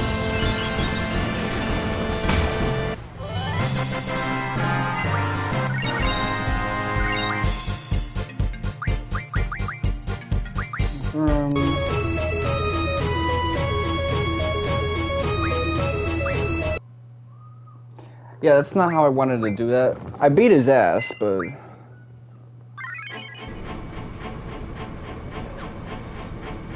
Oh man, it looks so wrong. It looks like I'm balls deep inside.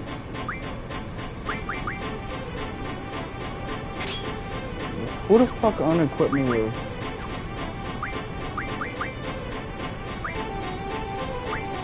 So I have all this stuff junction to me, so... Guardian Force... Ability... Magic... Draw... Magic... Is that the same with him?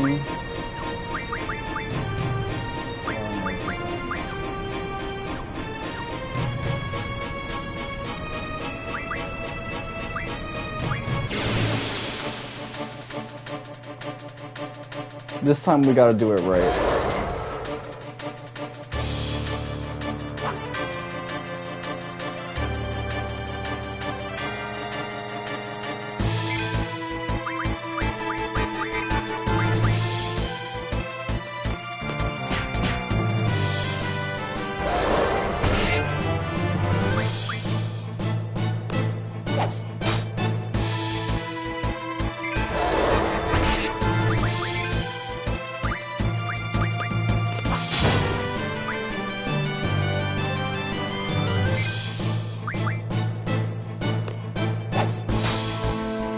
Draw fields suck so much.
There you go.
Oh man, that is amazing.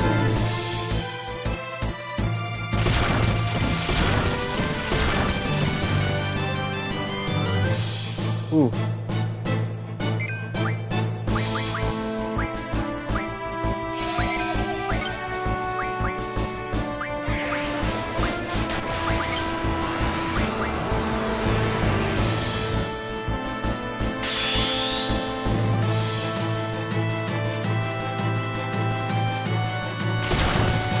Quarter Belgium, just like that.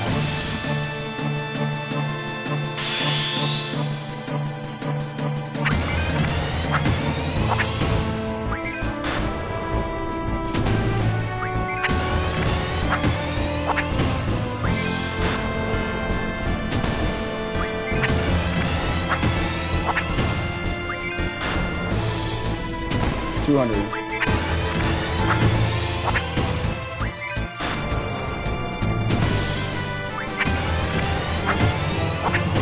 300.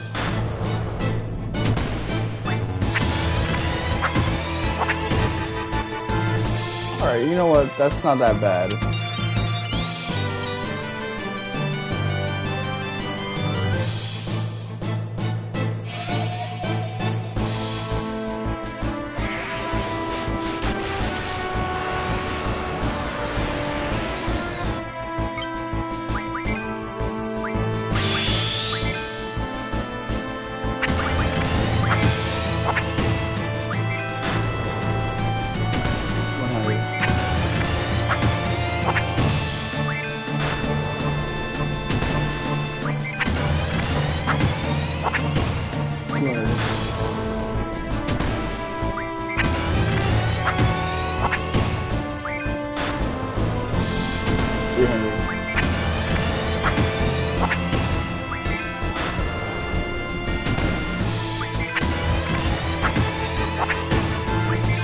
Let's shoot for 400.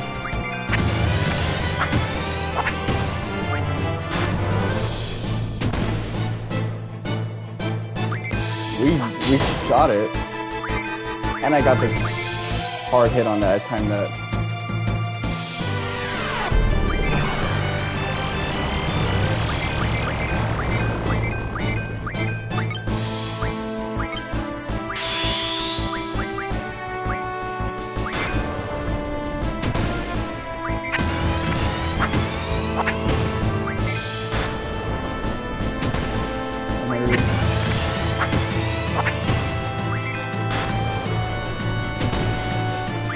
$200.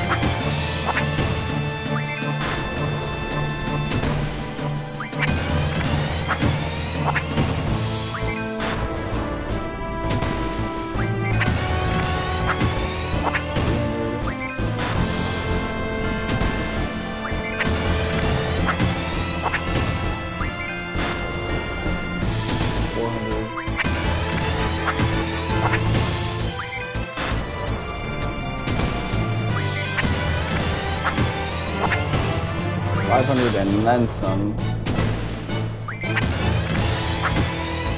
600.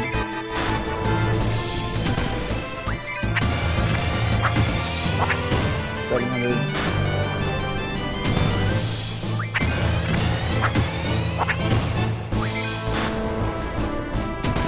800.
'Hold on, my TV's about to reset. Ah, fuck. So, I did 200 plus damage with that. That was pretty bad, but...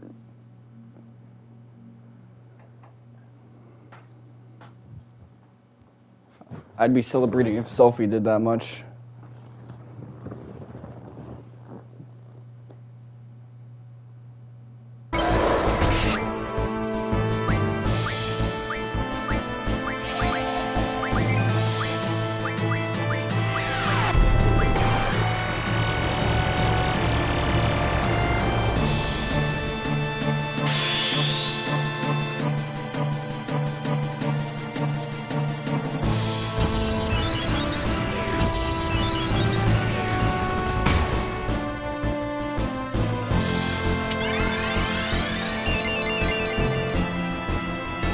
Okay, so now it's up to Zell and Squall to look at the zoom.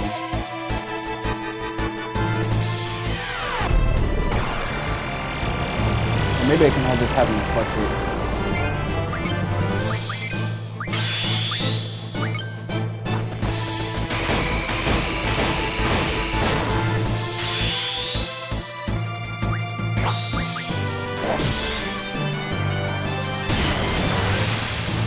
That's like 500 a piece.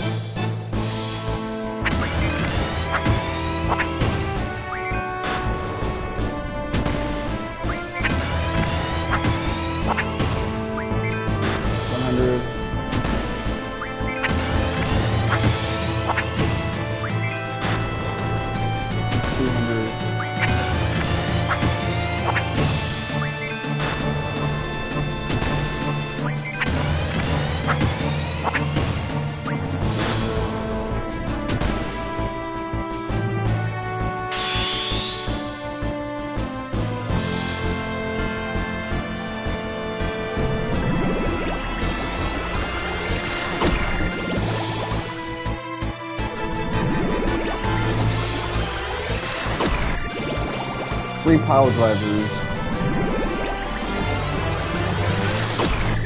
A suplex the motherfucker with water.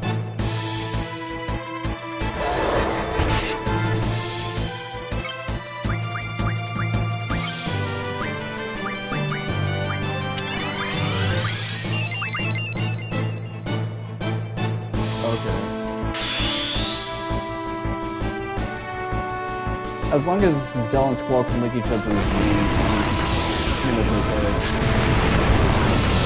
Because Demi and Galbadia can't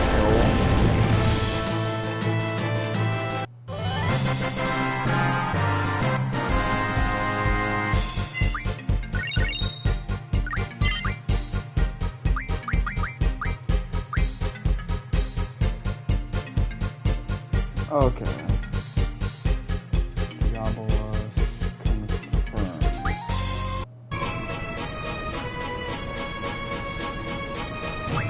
items. Tent. Guardian force.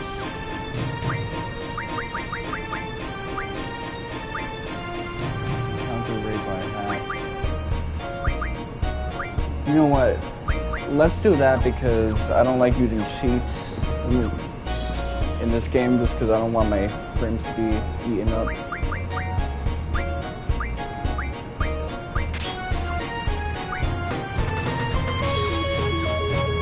And I do want someone to deal with this annoying ass encounter rate, this Final Fantasy X ass encounter rate.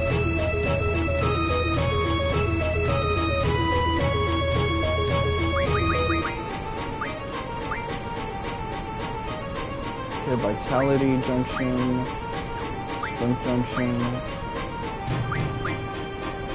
Elements, Full Defense, or HP. I'm gonna have you do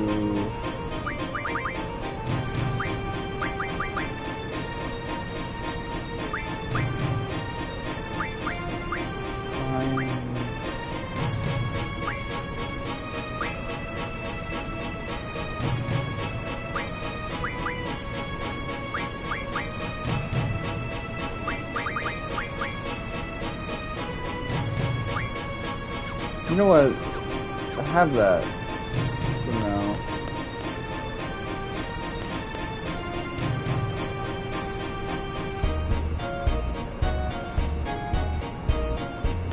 I'm gonna save just in case because I'm paranoid.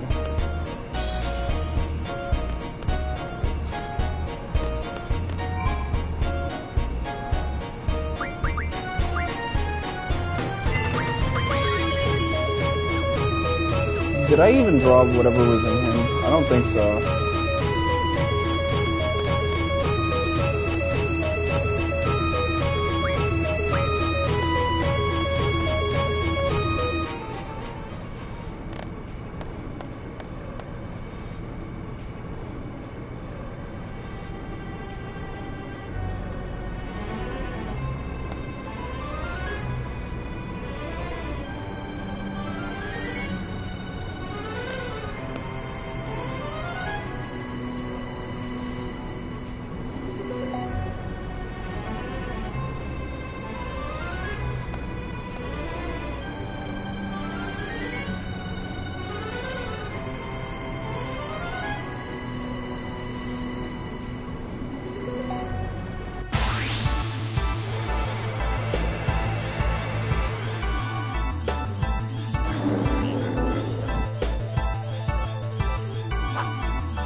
He's eating people's faces like a dude on bath salts.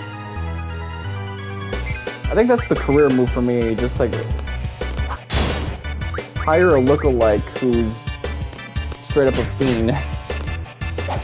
Present him relatively nicely. Give him voice acting lessons.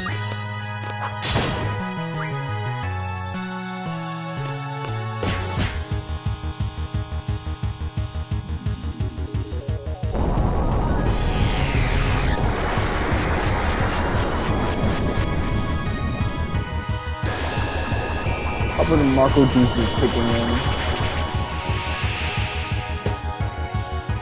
You got a skinwalker from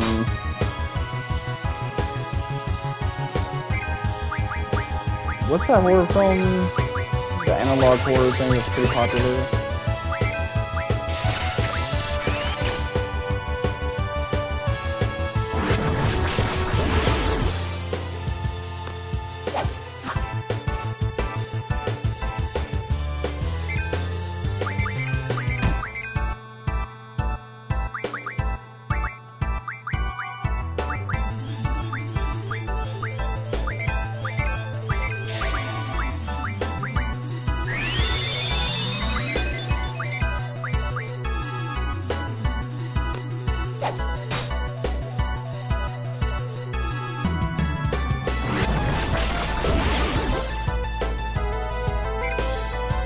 That's not gonna mean much if it's on him.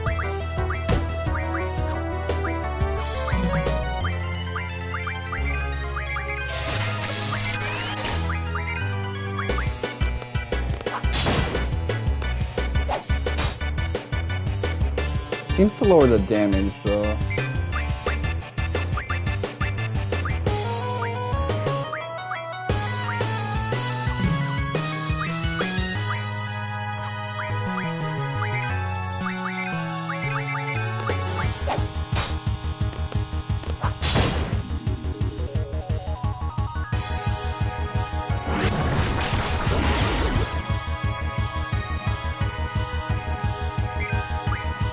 So it causes like slow.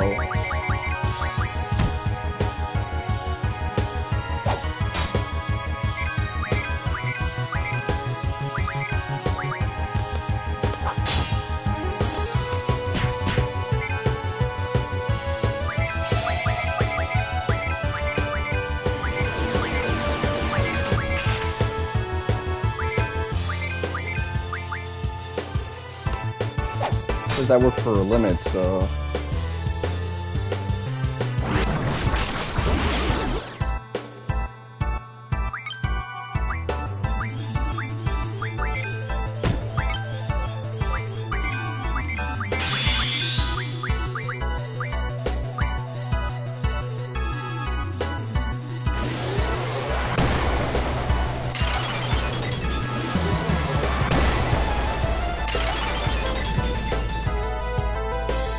Alright.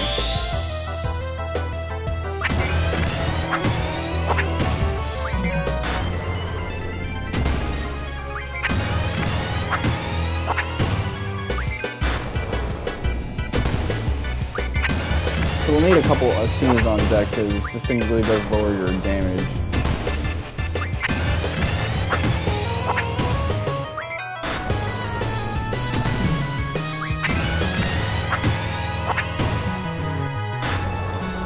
Yeah, this fight is really trying to enforce the status resistant mechanics.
You know what, I'm actually glad you did that, even though it's not going to really do a whole lot of damage.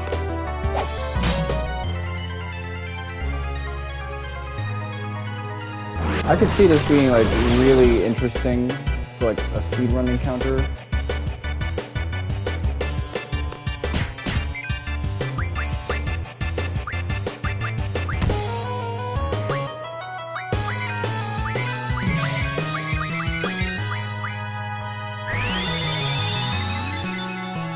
Okay, go back to normal.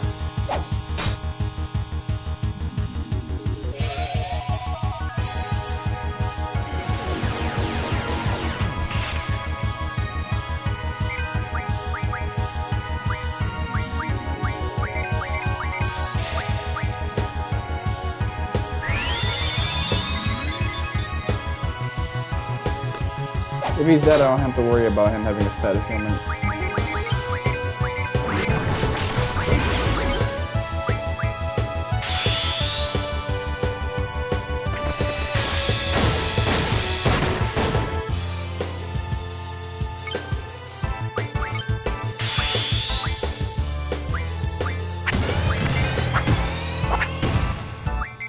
Oh, his defense is just naturally that high. Never mind.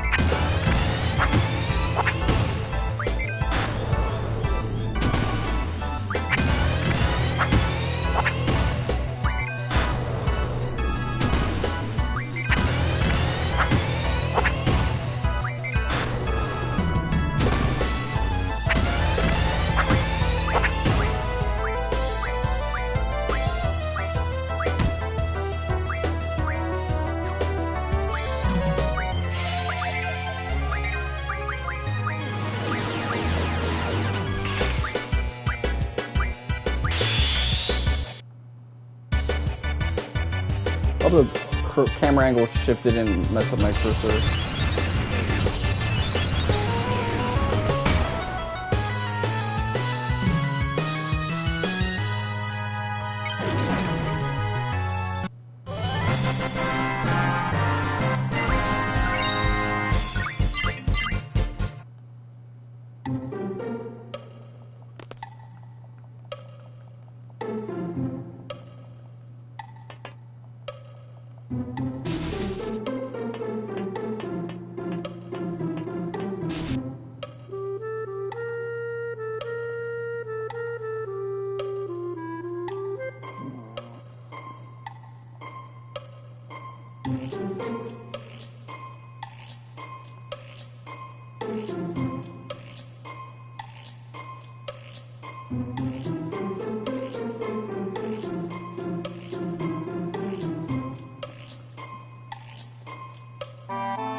Alright, let's see, where's the Phoenix sound?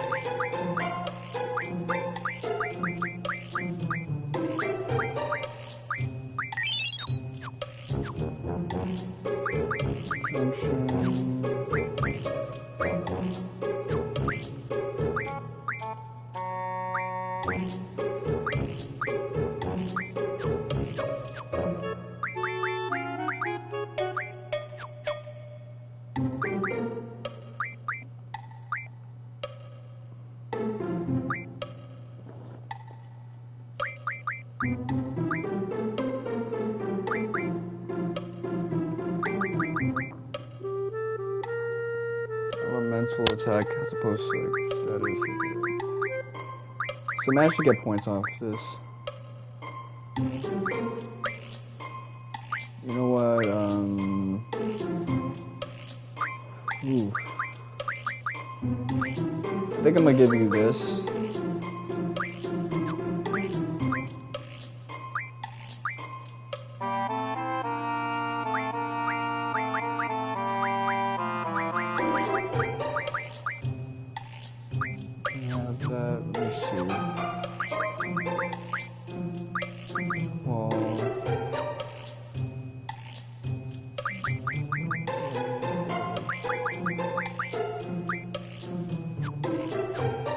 So you got that.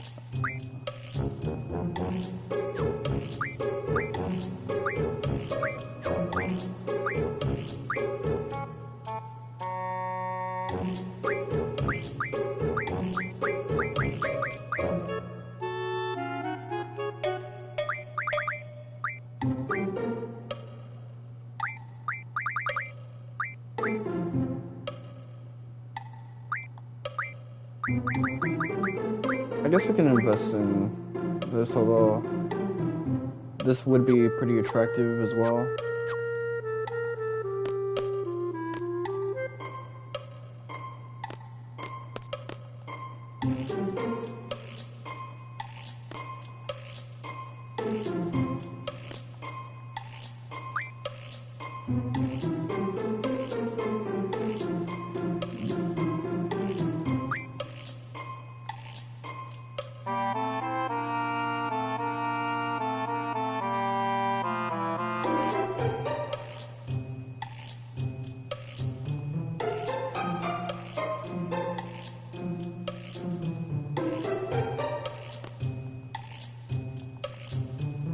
I mean, Timber just seems like a regular 90s ass town.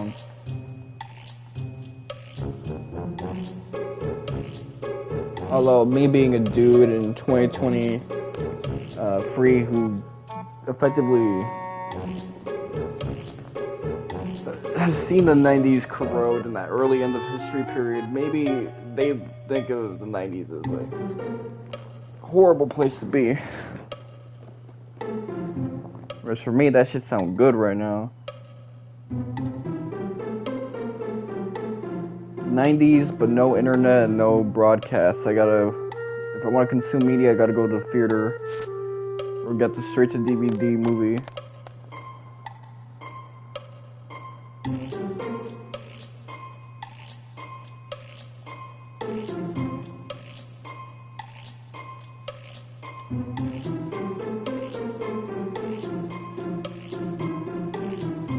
So we're gonna be under supervision.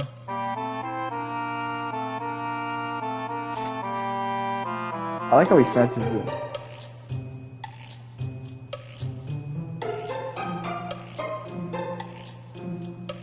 This seed deployment contract will last until Timber achieves independence. Please make good use of each seed member. I wish you the best with your objectives. Please understand that this contract is an exception, and no replacement of any seed can be made. So we're basically stuck on this operation until Timber is free, as if it's crossbow.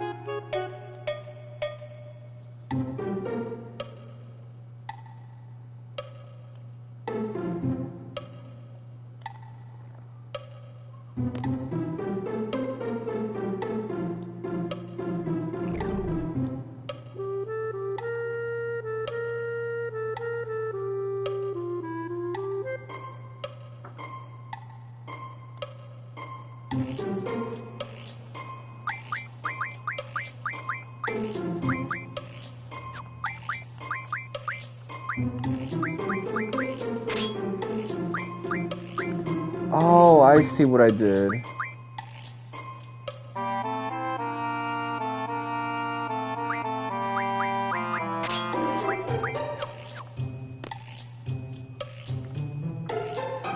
I'm treating it like swapping materia in Final Fantasy VII, but it's not that at all, so...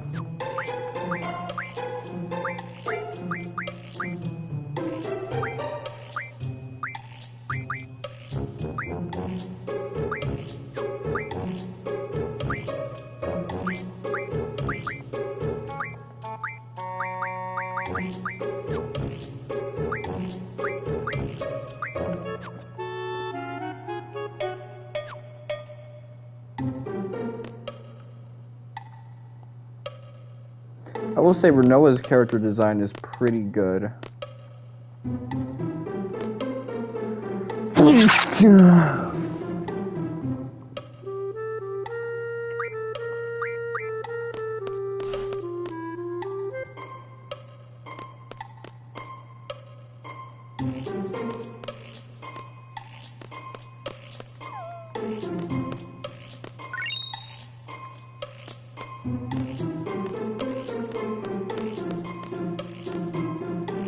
I didn't really think about it like that. I just decided to check my surroundings.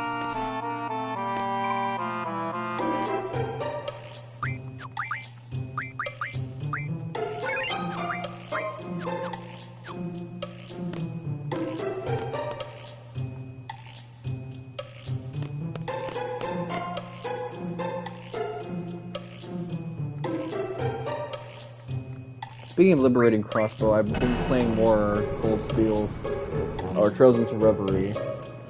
I keep treating it like it's Cold Steel 5. Or really I treat it just like Cold Steel 4, but the epilogue and divertissement section. So first off, I've been cooking everything, but it's on nightmare mode, so it's like everyone's still a little too spongy. I'm gonna lower it down to very easy. Just so that I can breeze through chapters 2, get all the kills that I need. Because trying to get kills on nightmare mode, just turning your brain off, that's the worst. I need the other save file just so that I can create a spreadsheet on my phone for how I built every character.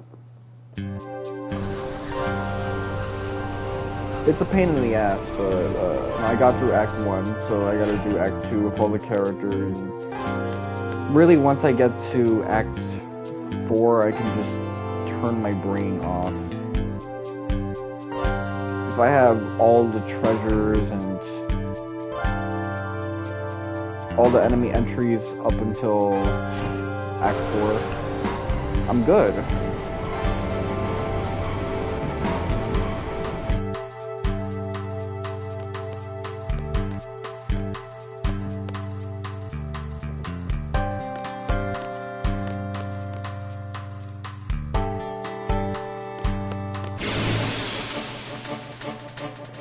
They put random battles in town. My guess is on site because we're dissidents, but that's kind of annoying. I guess to everyone else, they're just chilling.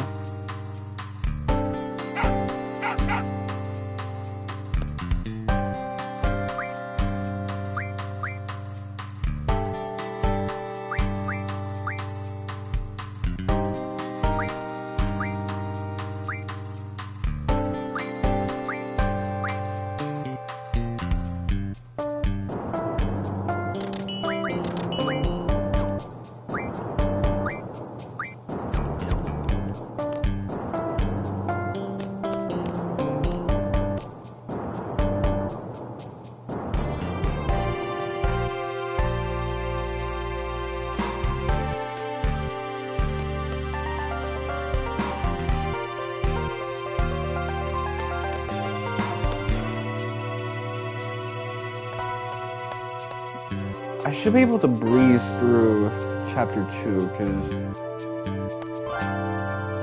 it's effectively 3 sections with... Lloyd has to deal with a lot of treasure chests, so I gotta open all of those, but aside from that, it's not that big of a deal. There's no real challenge left in the game, even if I set it to Nightmare mode. I don't know about Abyss though, because I haven't tried.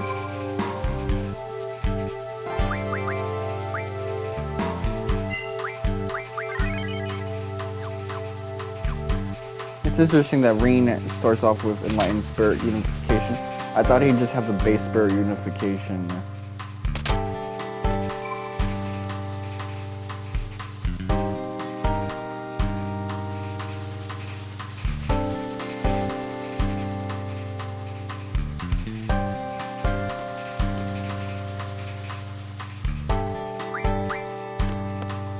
Yeah, I am challenging you. Let me...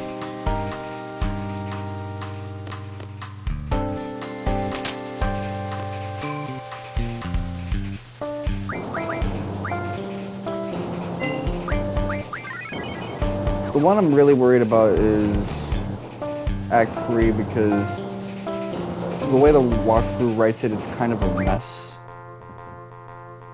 It'd be easy for me to fuck it up.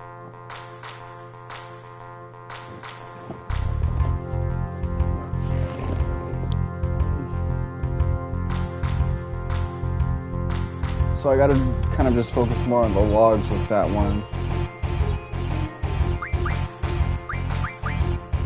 Diablos, come on.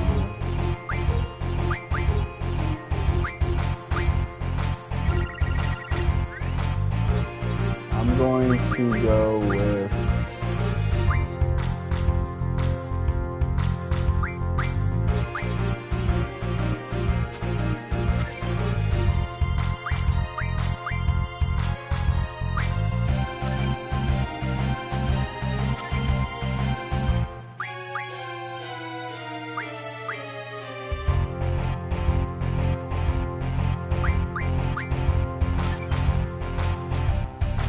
If I can get a double capture, that usually helps me out.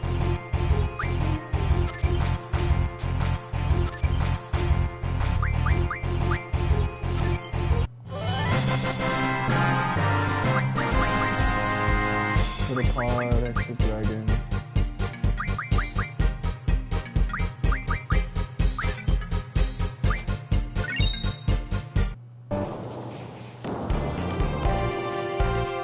you challenging me?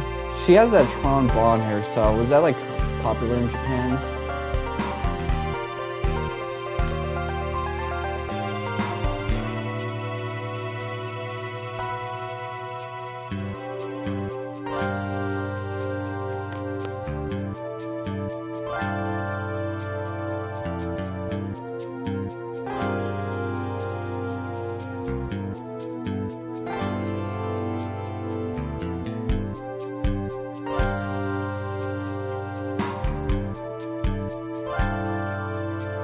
That's interesting. Underdeveloped.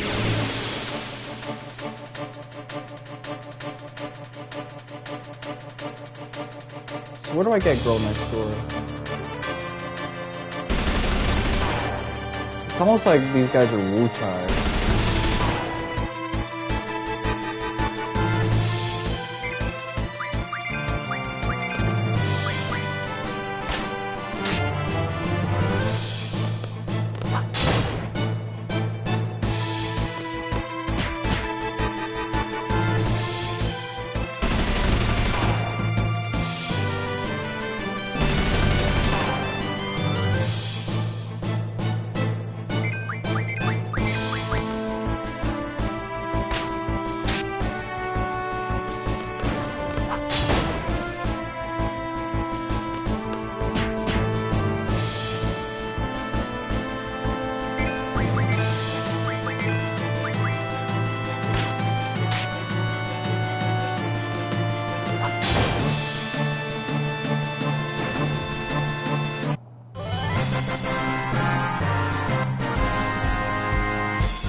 So unfortunately, Zell levels up because of this. But Renoa is already at a higher level, so it just means that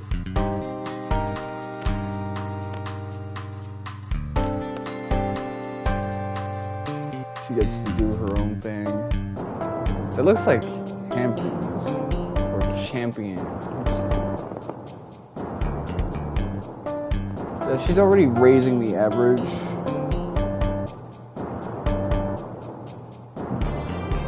Let me look at grab from Timber Maniacs.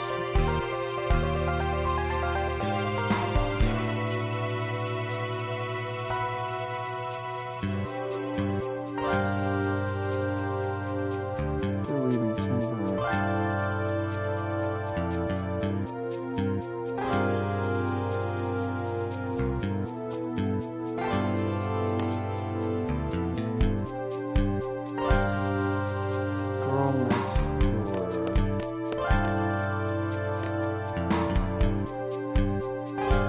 How long have I been running this game for? Almost 3 hours. I didn't think I'd be able to pull this off because my younger bro had his day off.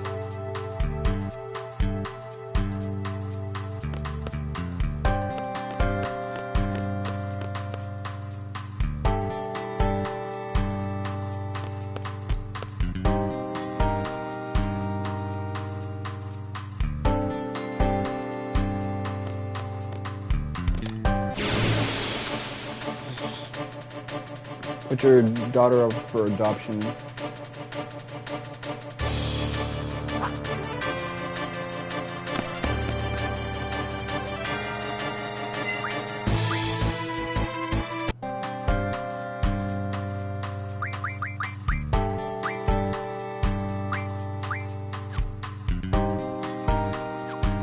No, that's not where I want to go. I feel like I'm fighting this game.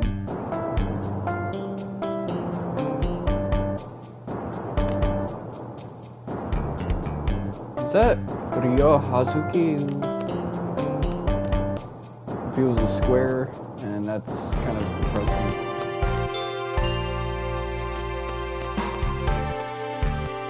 I'm surprised by how quickly this New Game Plus run of Cold Steel or Children's Reverie is going, though.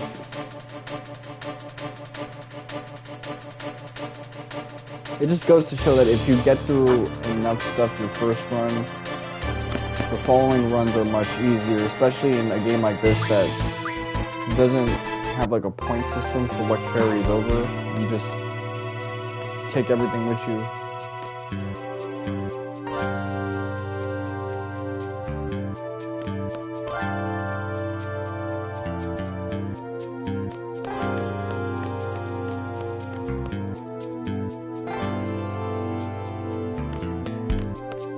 Okay, the Timber Maniacs building.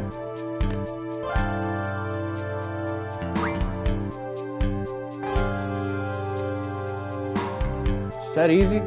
Damn, her cleavage is good. Shit. I almost lost like gallons on that.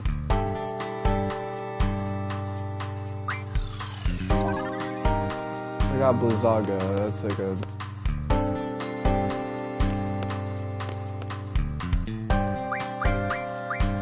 Magic, Squall...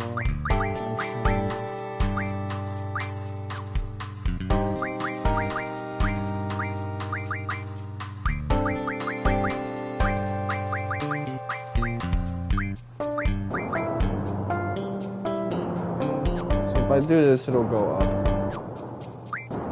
What'll happen if I just... Okay, so now we're cooking a little bit. Watch me cook!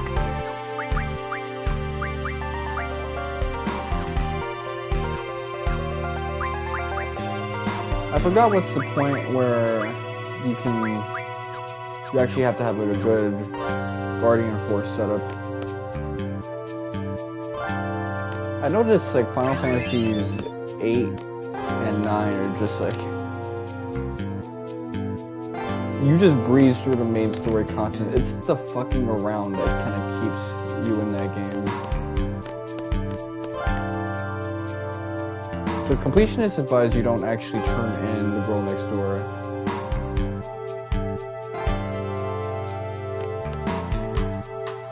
Because you don't get anything good in return for it.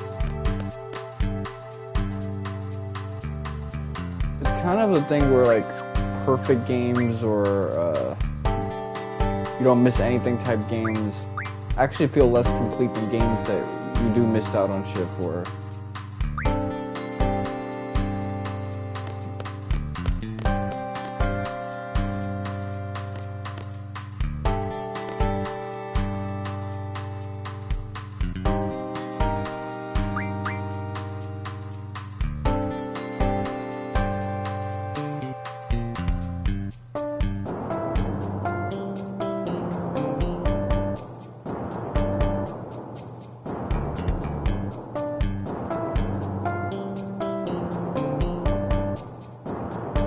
This is an interesting exchange. I like the NPC dialogues in here. But yes, if you bring up dreams as a topic, that can happen. Because people like to bring up weird shit they dreamed about. I actually want to make a movie about some weird shit I dreamt about this year.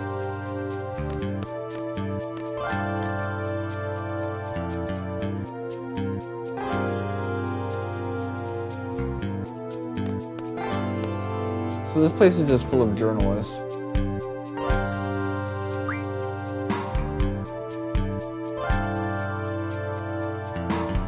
Tim Money.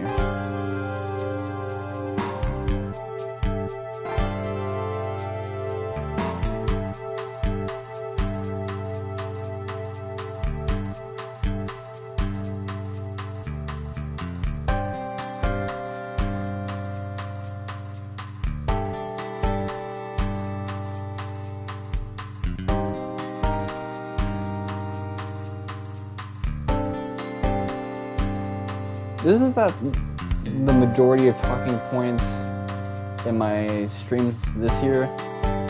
It wasn't like that last year though.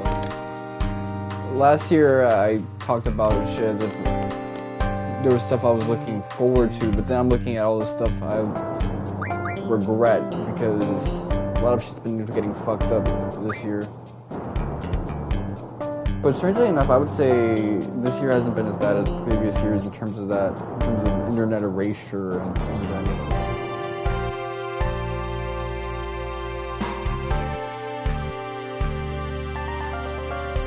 So there's 2 sorceress wars. I guess the second sorceress war is the war that what's his face fought in.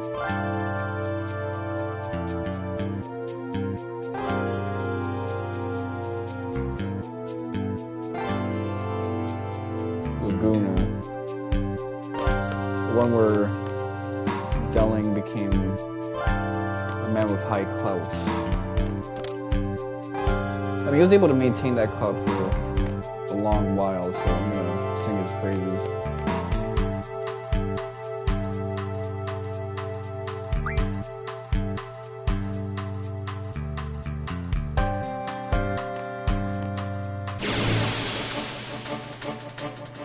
I gotta charge this controller. I like how long the extension cord is for PlayStation 5 controllers. The DualShock 4 could never. DualShock 4 came with this extension cord that was like as short as my D.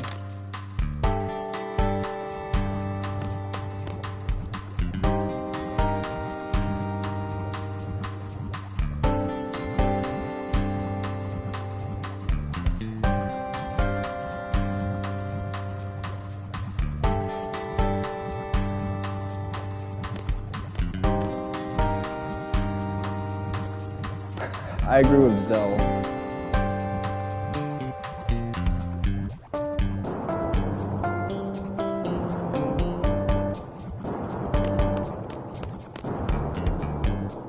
But yeah, people do like toxic. They'll swear they don't, but they do. That's why you gotta be careful with the type of ladies you get. And the dudes you get as well. Always get with motherfuckers who have to really go through shit in life. So they're not just looking for shit to deal with.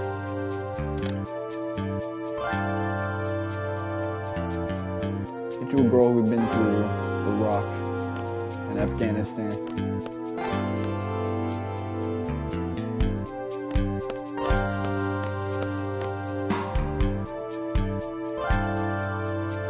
I had to learn this lesson as a kid.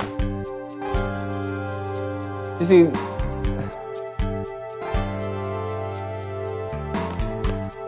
okay. One of the reasons I'm always scared someone's gonna slap me in the ass is because the way my balls be hanging, I'm gonna get slapped in the back of the testicles, freak out. And because like it's probably gonna be some old motherfucker whose sense of touch is gone, they're gonna be like, why are you screaming? I just hit you in the ass. And I gotta like explain to them that they hit the back of my testicle.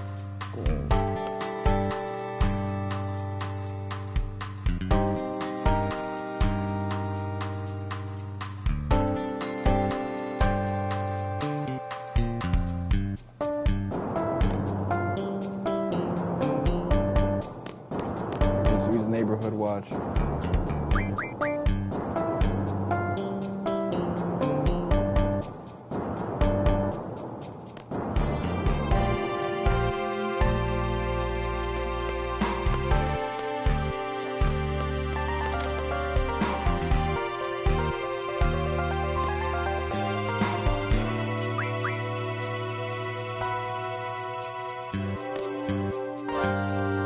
I mean, what would there be in a faucet besides water? What do you think this is, Golden Bloom Corral? Although Galbadia would be happy if the faucets had blood.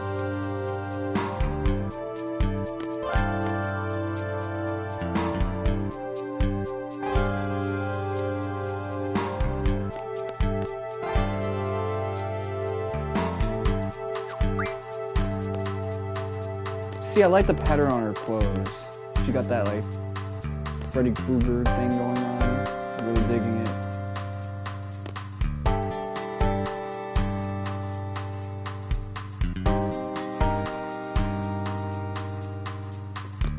Little kids love, like, doing shit like this with the train. I mean, even I did it once with dudes who should have known better, because they weren't really hood like that, but they were dumb as fuck.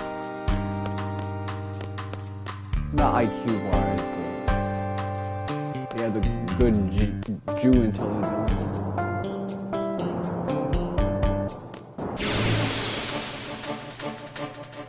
Still, like, terrible decisions.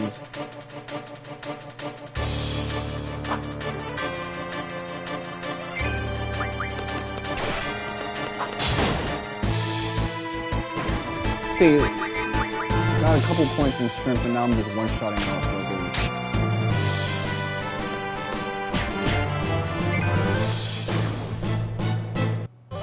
She's able to get by just because her level is a bit higher and ours is low, so the enemies aren't really, like, climbing up to her shit.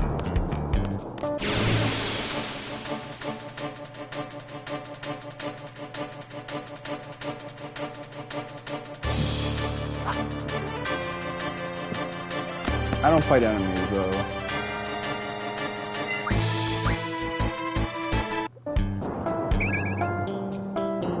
I'm Mr. Runaway.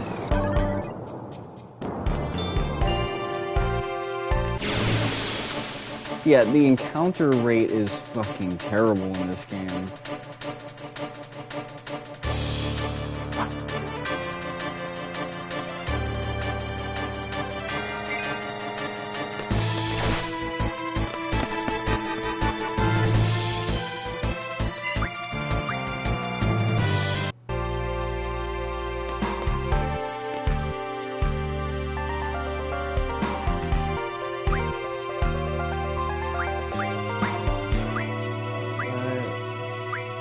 You know what, I got OCD. Give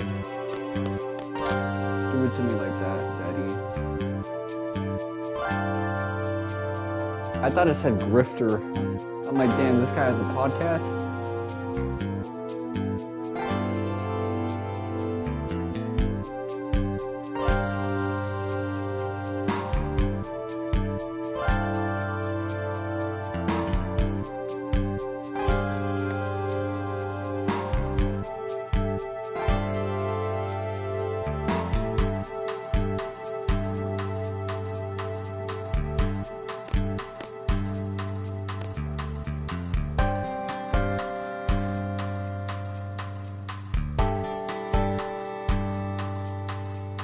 Red, green, or yellow, red, sweet or bitter. That LED thing is actually pretty cool. It has like Shodan from System Shock, followed by like this tiger leopard thing.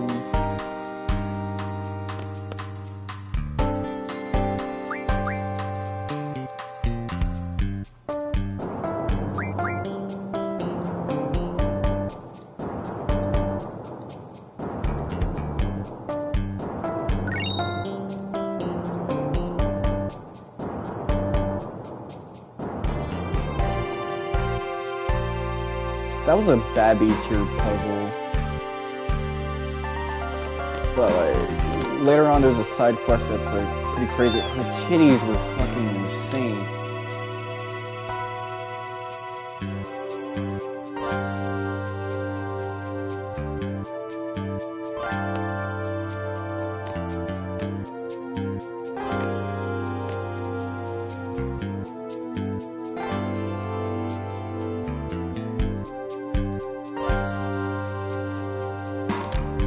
I used to remember like being a kid and fucking with people outside. I threw batteries on these dudes because they weren't paying any attention to me.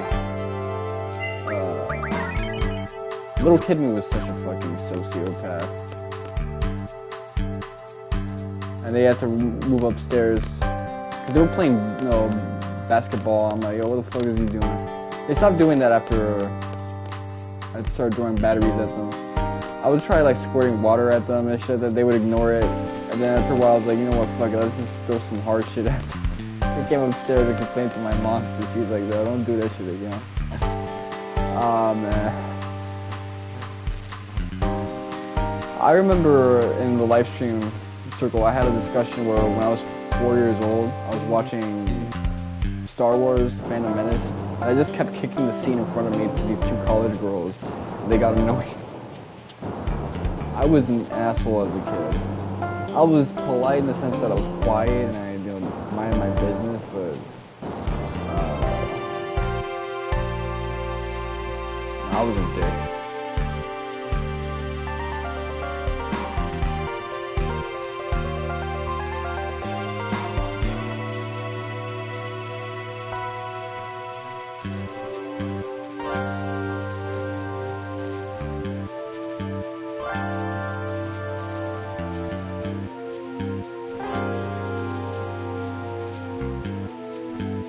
Alright, let's school this lady.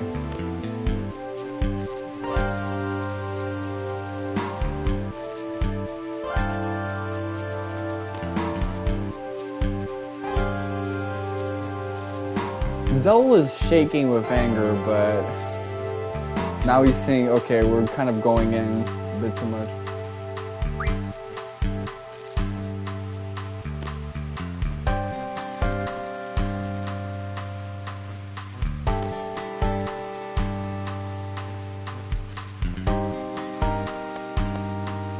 It's kind of like kitchen nightmares when, what's his face, Gordon Ramsay has to like appear on the show and see what's wrong with the restaurant. People are hoping the restaurant will be saved, and it isn't.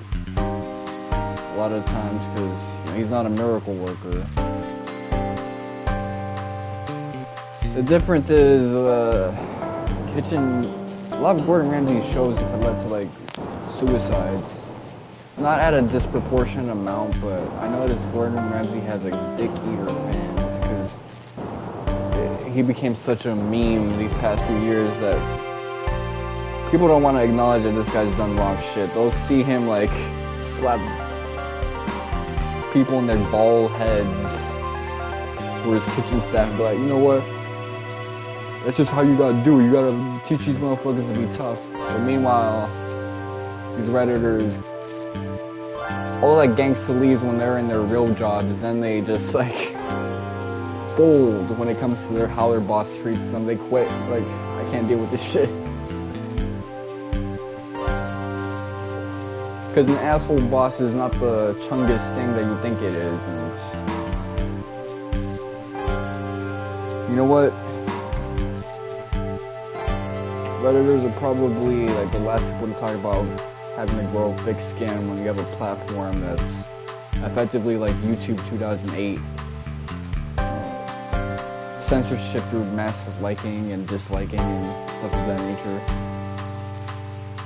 Actually, it was like that even in 2013 because I remember this one lady used to like comment on my shit, and then her comments were so dumb that I had to like go through all these measures just to see them because they would get downvoted to death. Same with one of my homies when I made the "Do I look like a leftist" video, and he said, "No, you don't have a friend that looks like me, he's right wing as hell." But he posted another comment, "Your hair does look kind of hippie-ish." That comment got downvoted to hell. I had to go through the measures to see it.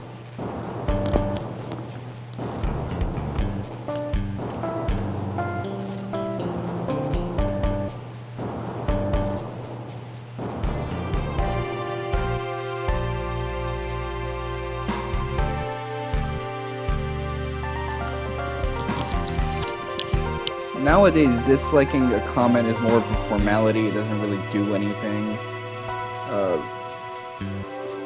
So what you end up with is a comment section that's kind of worse than Reddit because it's just people doing what would get them a lot of likes and stuff like that, posting fake funny shit that they stole from someone else just because they know it'll get engagements. So they'll get like all those crazy likes, but in real life, they'd probably be disliked to death because people are like, such an insightful comment. It's not really that funny. Back in the day, I used to say like shit that was really funny, and it would get super engagements, but I'm pretty sure a lot of those videos and comments are lost to history now. All that's left are my 12 to 13-year-old comments that are like not that good. I remember a few years ago, I saw like one comment that was really good for me that got a lot of likes, but it's like gone to history now.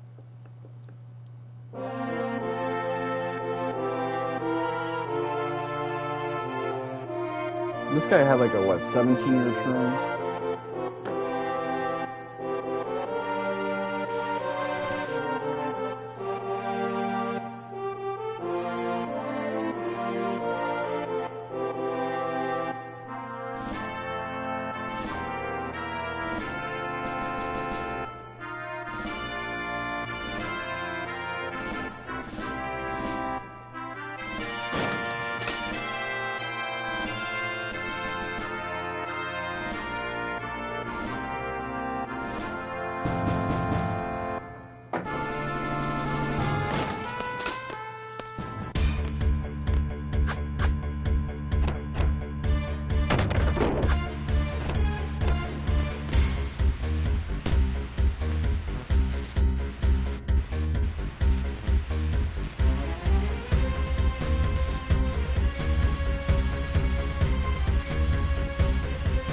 I guess this is group A or B.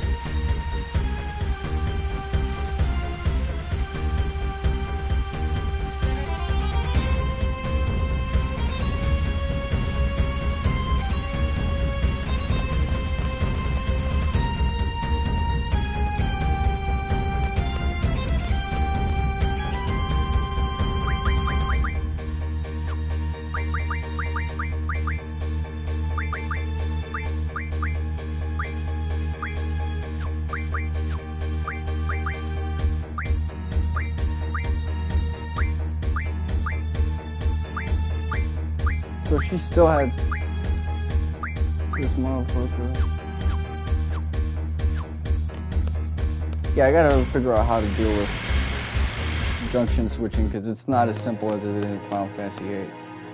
I remember my second playthrough, I got fucked over with that a lot of times because I would end up like losing a lot of resources. It would just be gone.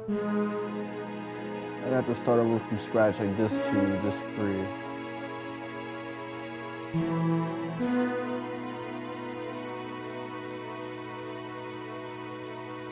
So he's doing all of this shit for his girl Renoa.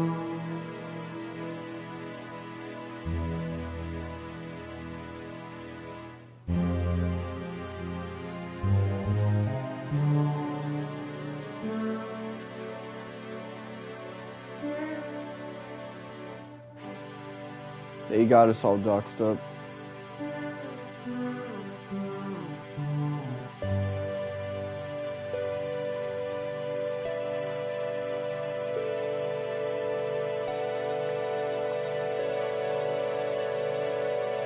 Yeah, I hate people like this. Like, learn to speak in a coded way. I notice it's like the fucking old people that don't know how to do that shit. Or just like the grade A dumbasses.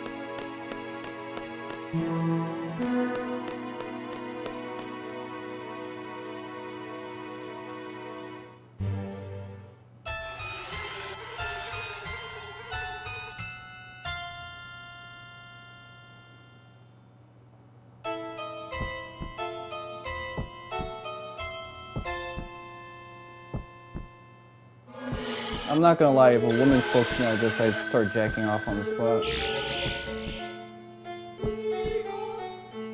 Okay, so Quistis actually gets hypnotized.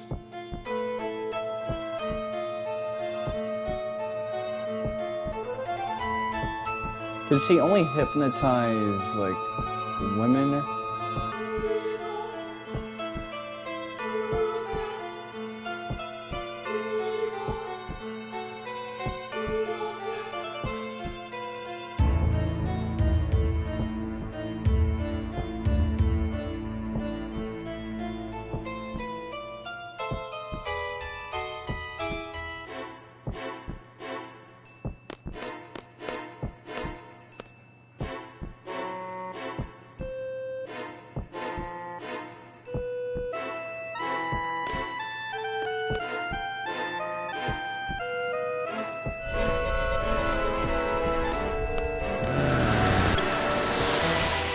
Oh no,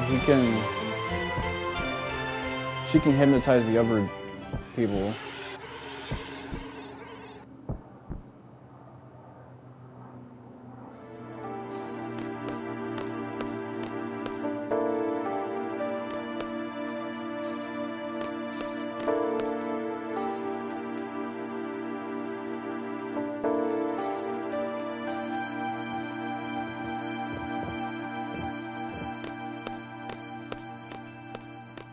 So at this point, they all just assume that he's dead.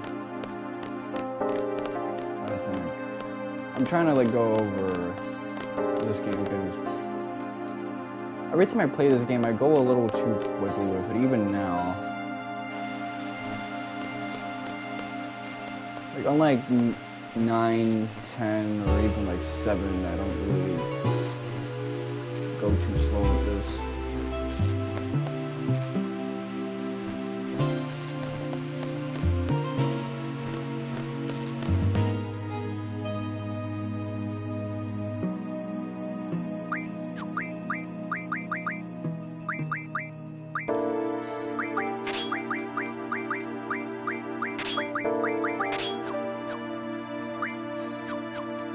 I could just do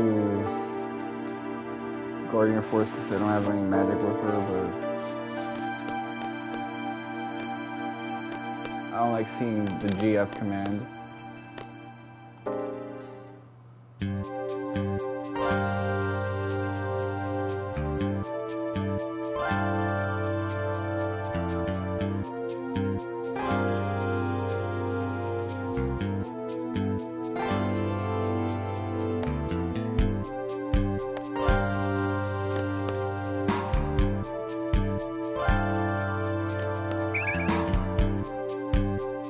Okay. Put that shit on Squall, man.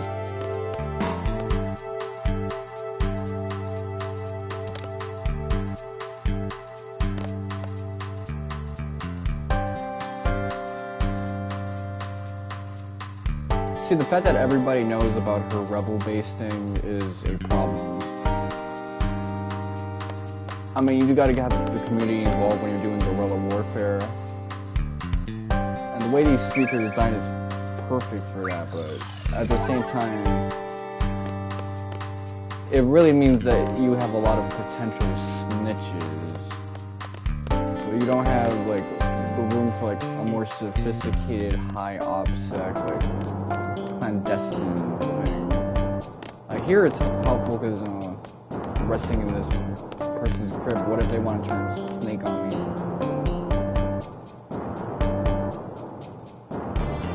Okay, so she's part of a adjacent dissident group.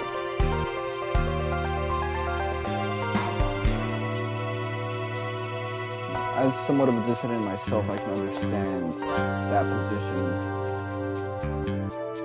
Where I've had times where I've had to like step out of that role or step into that role.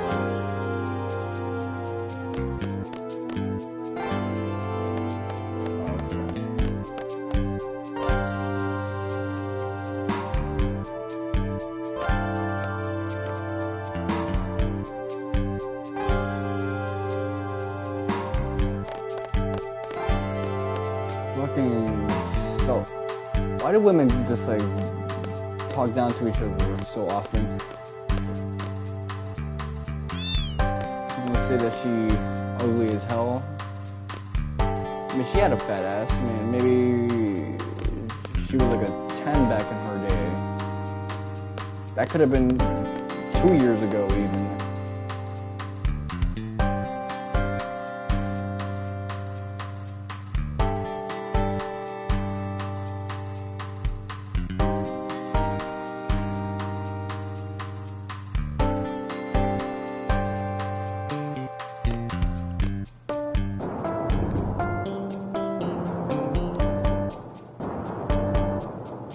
The sound effect makes it sound like the cat pissing in her face. Well, really, it makes it sound like we gotta follow the cat. That might not be it.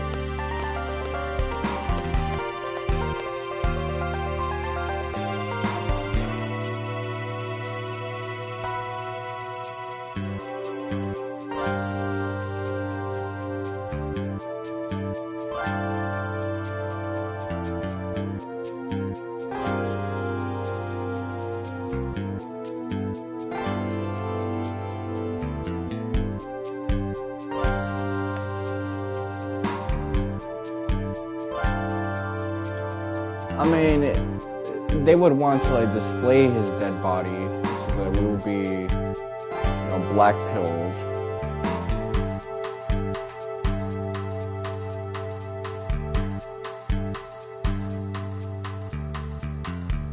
That's actually not true, because bullshit in life is kind of the default, and it could always get lower.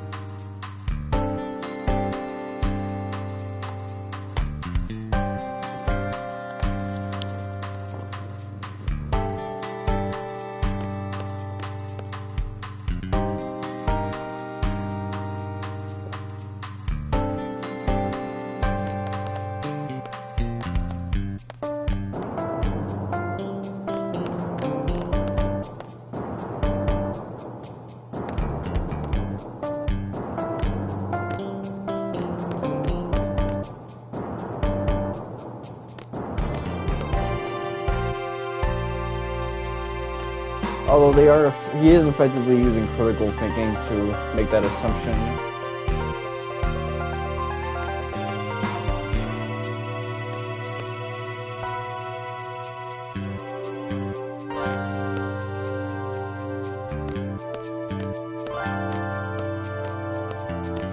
We had a second attempt to like do something.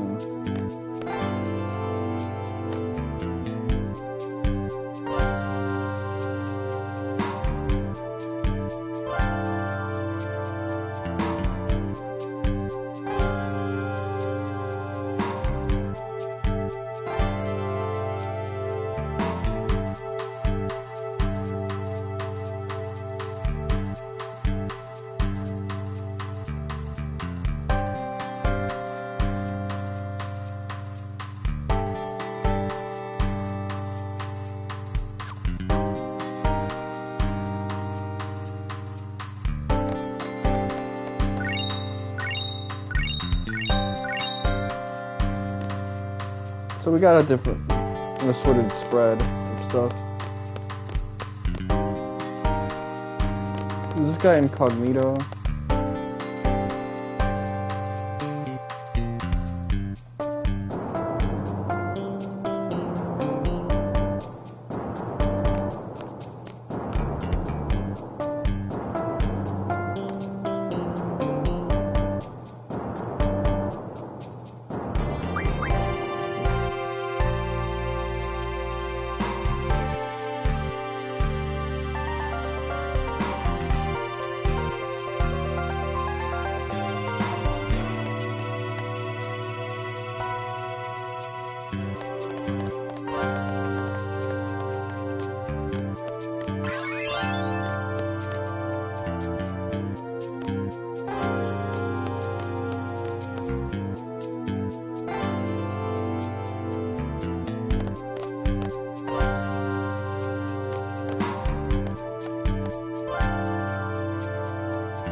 Hide in a bathroom or something.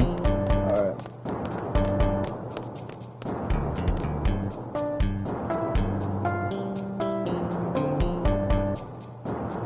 I hate people who talk like this. It's usually, the motherfuckers who have like a woman best friend.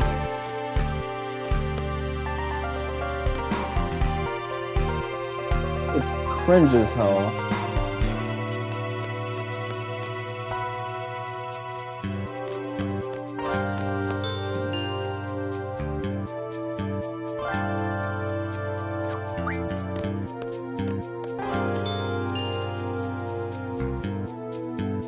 can't like try to start a card game with her.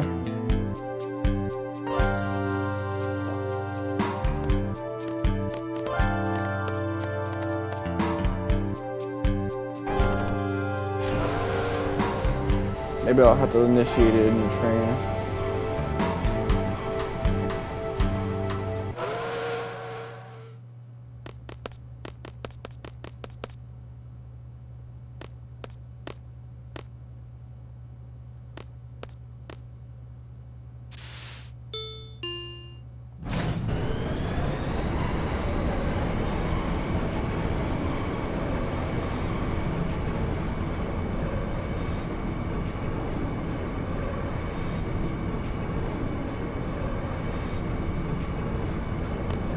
Man, I don't like when people rush me like this. This happens to me often in Discord when I'm doing my SW type shit. Erotic hypno. Get like the most like titled clients. That's basically any time I have a client that contacts me and they can do it for free.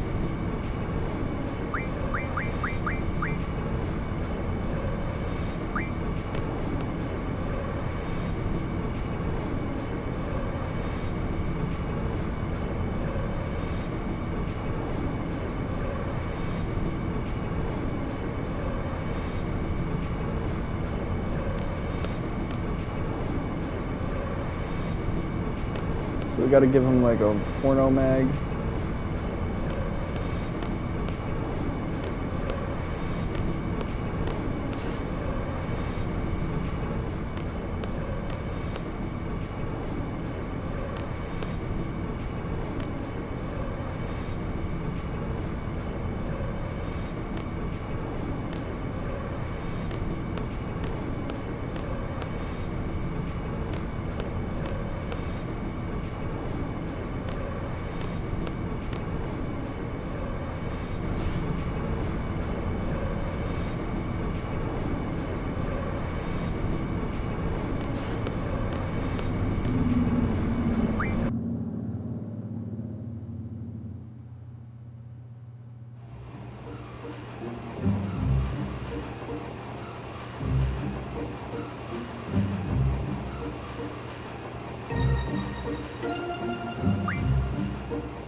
Yeah, don't fight anyone in this game.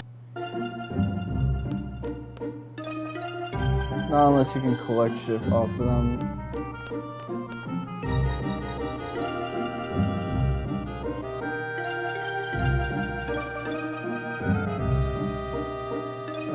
Galbadian Garden.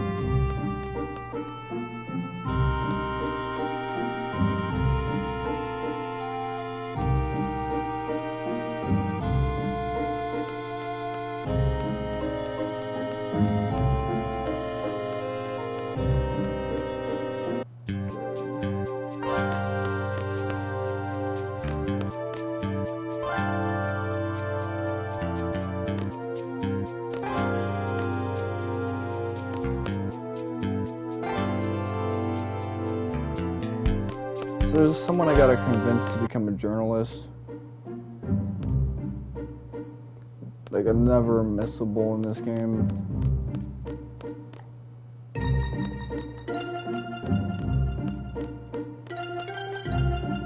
This is one thing I don't like about the world map in this game, is that when they don't want you to visit certain portions because they want to lock up the story, make it linear, you would just see like these vehicles blocking up canals and roads needed to get to where you need to go.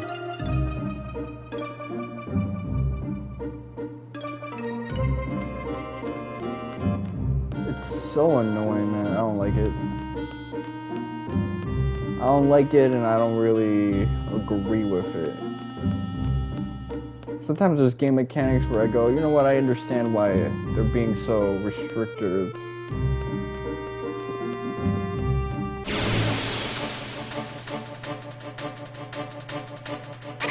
This is not one of those moments. I just don't agree with it at all.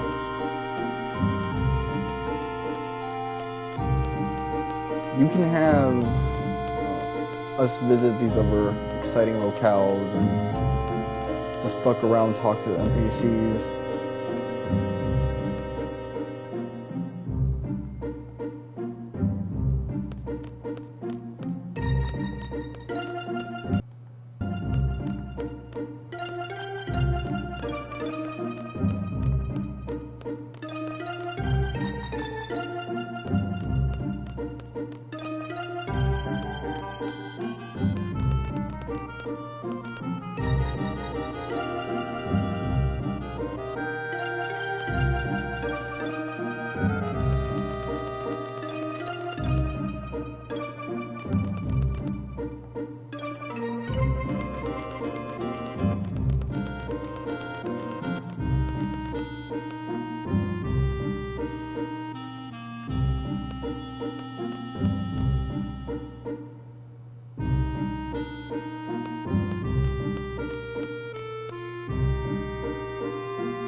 Let me out this BS.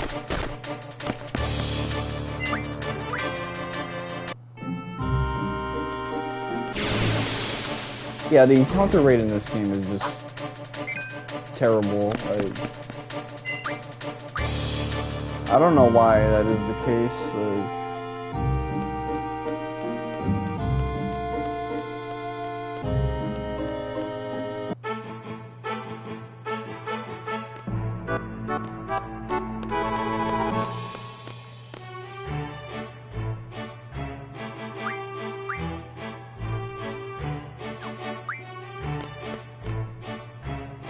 I don't really got car rental money.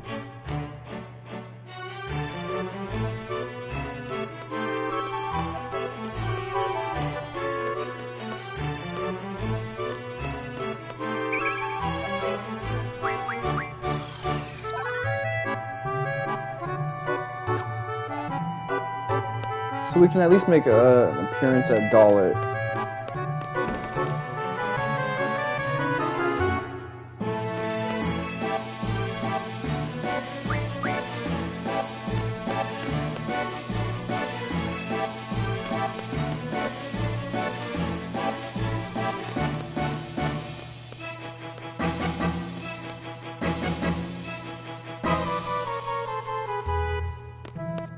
You know, I never made another appearance on this during my first complete playthrough. I only made like a tangential one for the trophy in my next one, which, by the way, I won't be going through all the content you would need to get a platinum in this playthrough.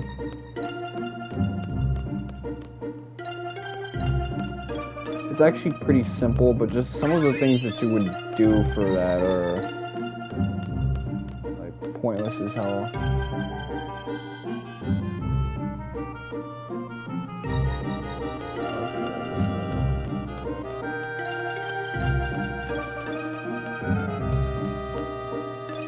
I would have to make the decision.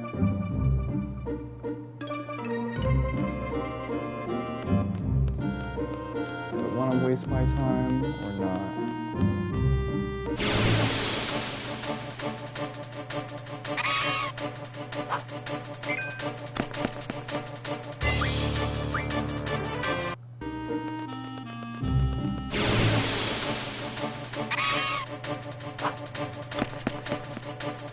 I'm only making the decision not to get into random battles, but like not participate in them, because I don't want to like discount like pot shots.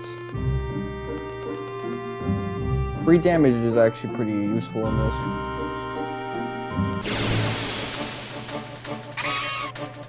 Did I see like a vehicle clip through that? Let me check.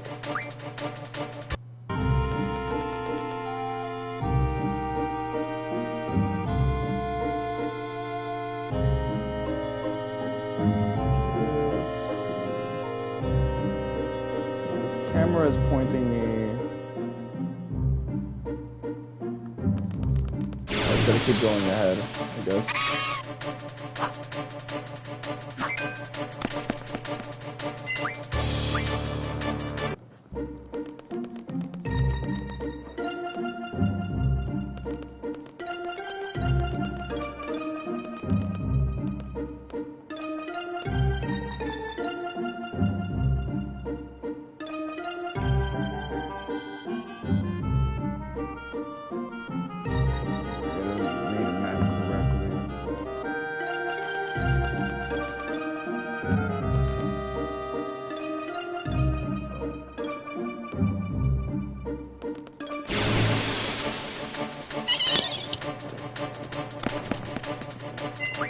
So uncoordinated.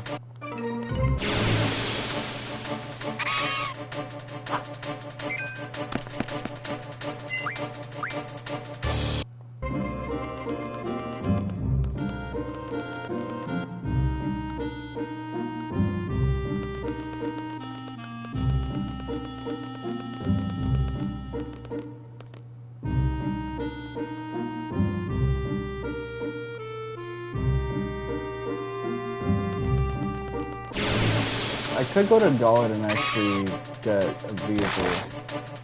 That would be preferable.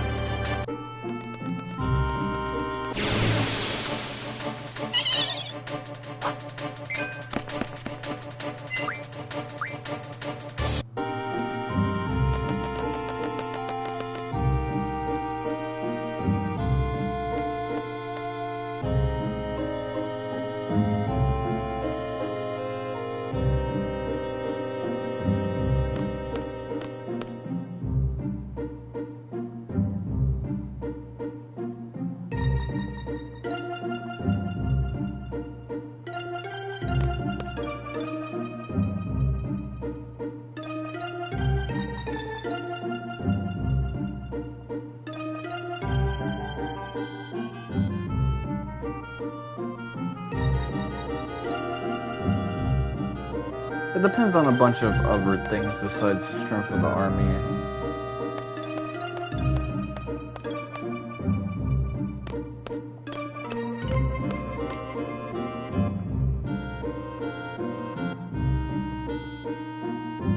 Like, they're not just gonna, like, pull up single file, double file, and, like, run up on everybody, and it's gotta be like, how many Galbadian soldiers can you take on before you run out of juice? They got vehicles, they're gonna try to attack from above, from below, from behind, cut off your, like, resources.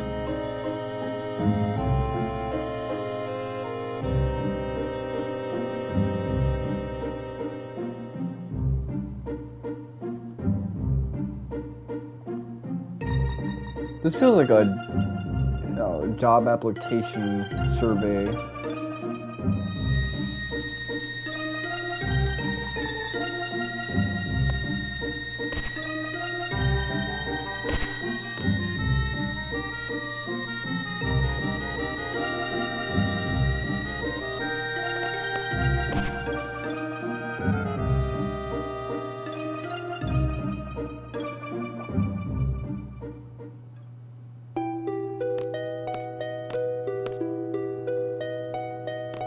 I don't know why it chose Quistis for the all the time. I would expect it to choose whoever you got in your party to pass out, but I guess they don't want, like, divergence. They want Zell to be the ones that say, oh yeah, they went to Carajo land.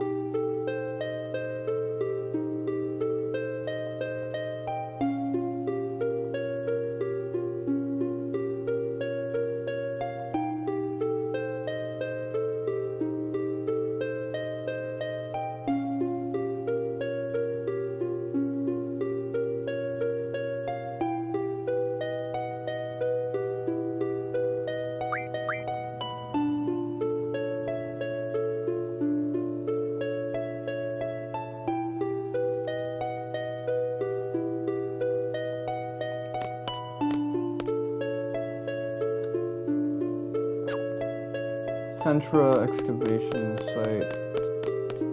So you can make the Centra-Cetra connection here, but...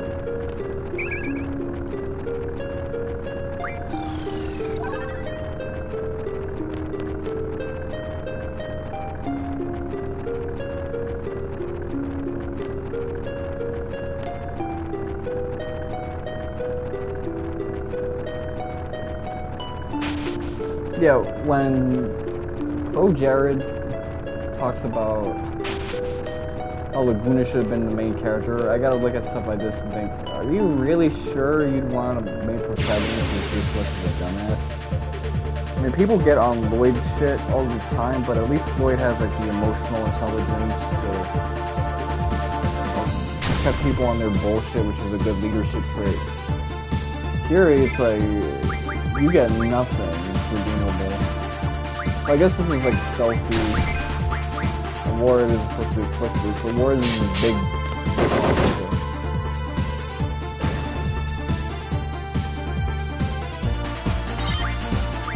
Ugh, I hate leveling up.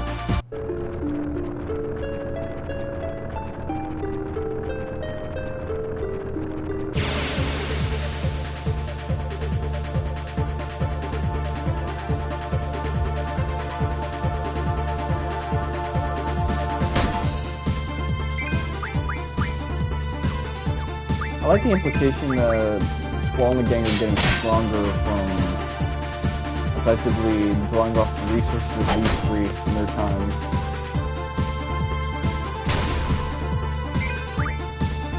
I'm just gonna hold down the confirm button.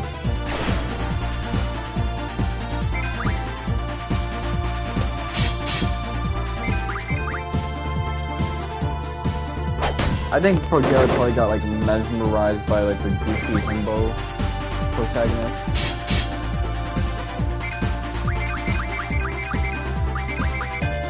Why doesn't he have like a nickname? Because he does like Zach.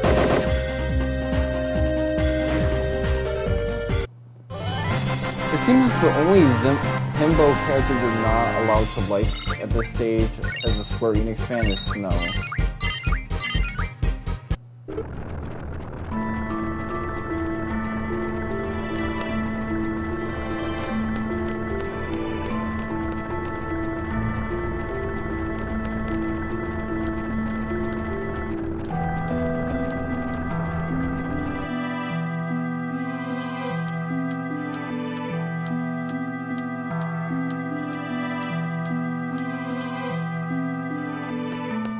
That and the battle theme is really good.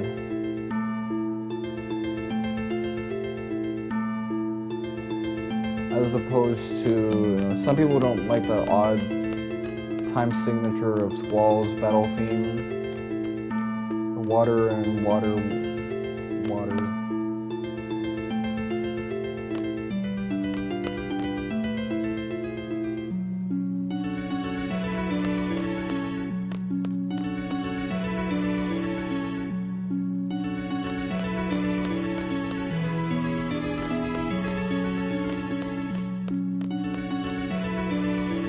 I think it was water and water and water, water.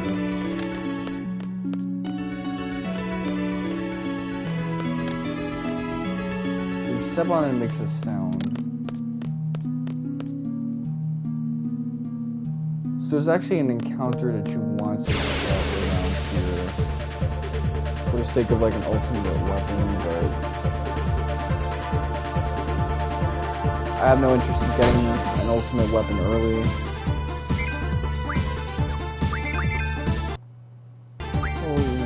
Hold on.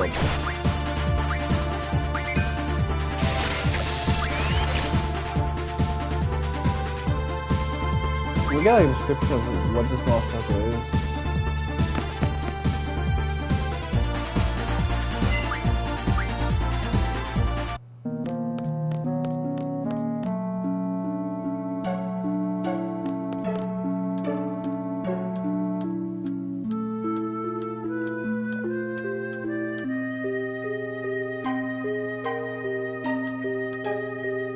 I remember, yeah, I did get the ultimate weapon early last time, and I was a little disappointed with it.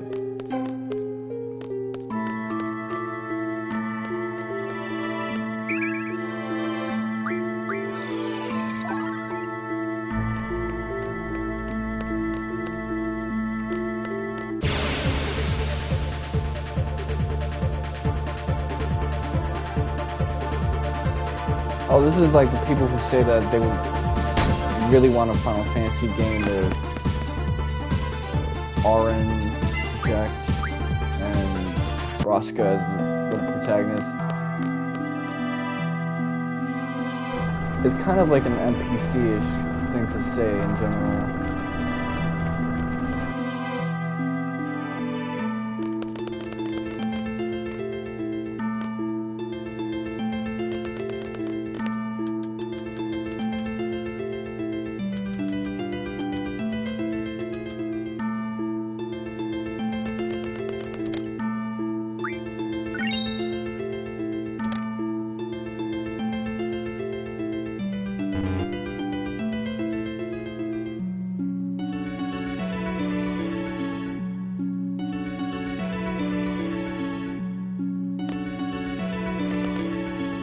It doesn't really fit the situation.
I feel like I'm about to fight Sephiroth. I start first and yet this guy's landing with his hits off. Come on, make it make sense.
Feels like they punish you with these fights. Okay, at least that's when I didn't get EXP.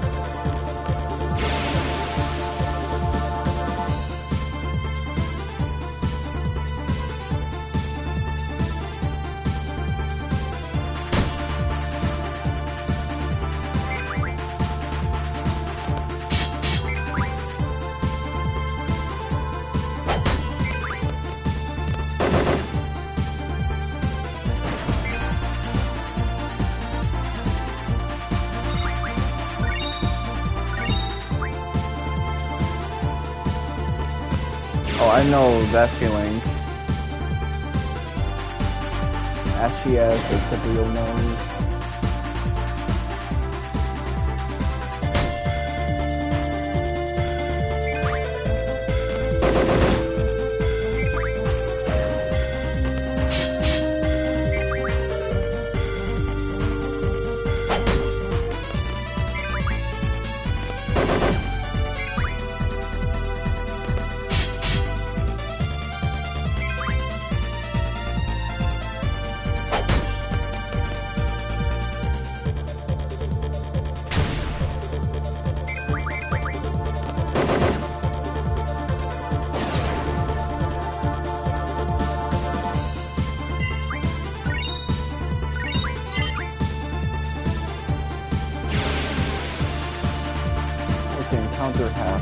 let's go. Hopefully this game can be a lot more tolerable at the present moment.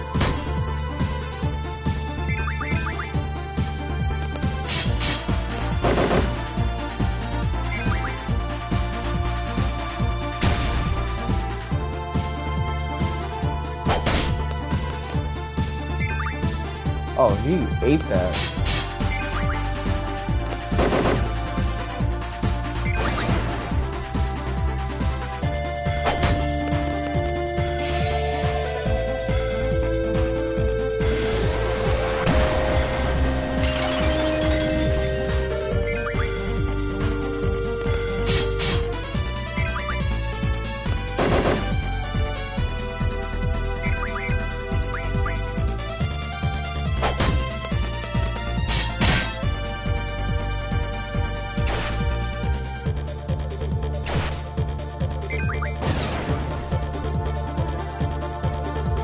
So that's predetermined. Can't really do anything about that.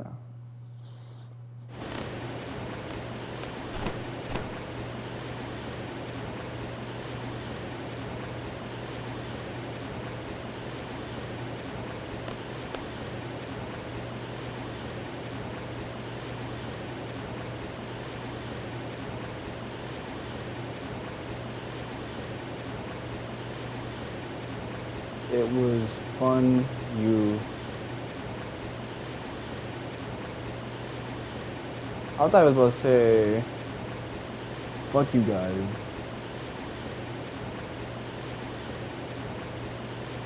Coochie treatment. I gotta recall, that's probably how you spell like coochie coo. No, COOTCHIE. Coochie. So he's talking about tickling these motherfuckers, not giving them some vagina.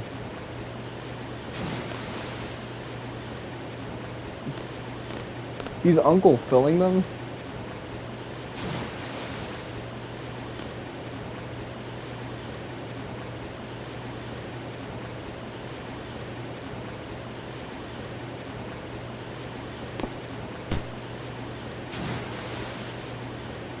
Ah!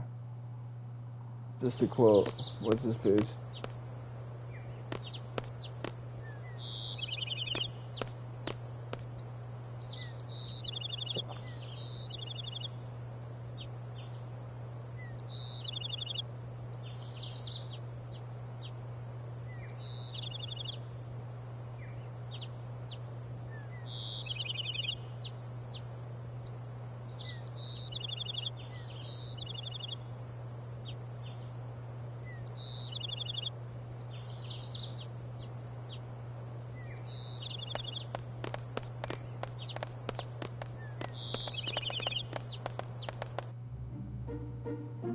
It's like a gray text box for a moment.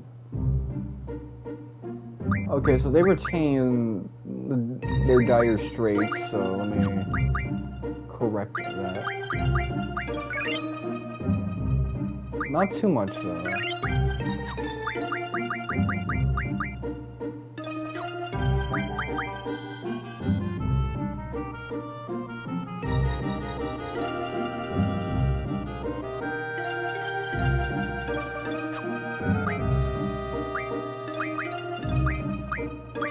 So really, you only want to start upgrading the weapons when you can get them to their ultimate state. Anything before that is not really that good.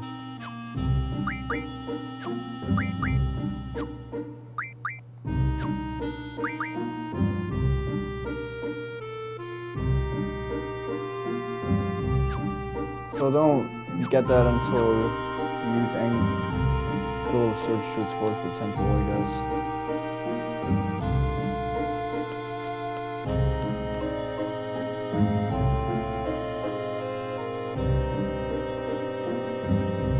Well then, I think I'm gonna call it a night.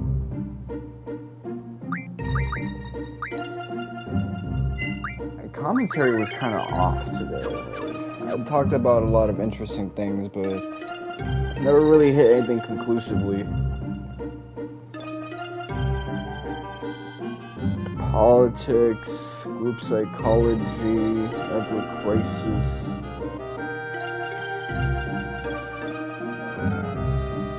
Conspiracies on Nojima's creative direction and what he's trying to do.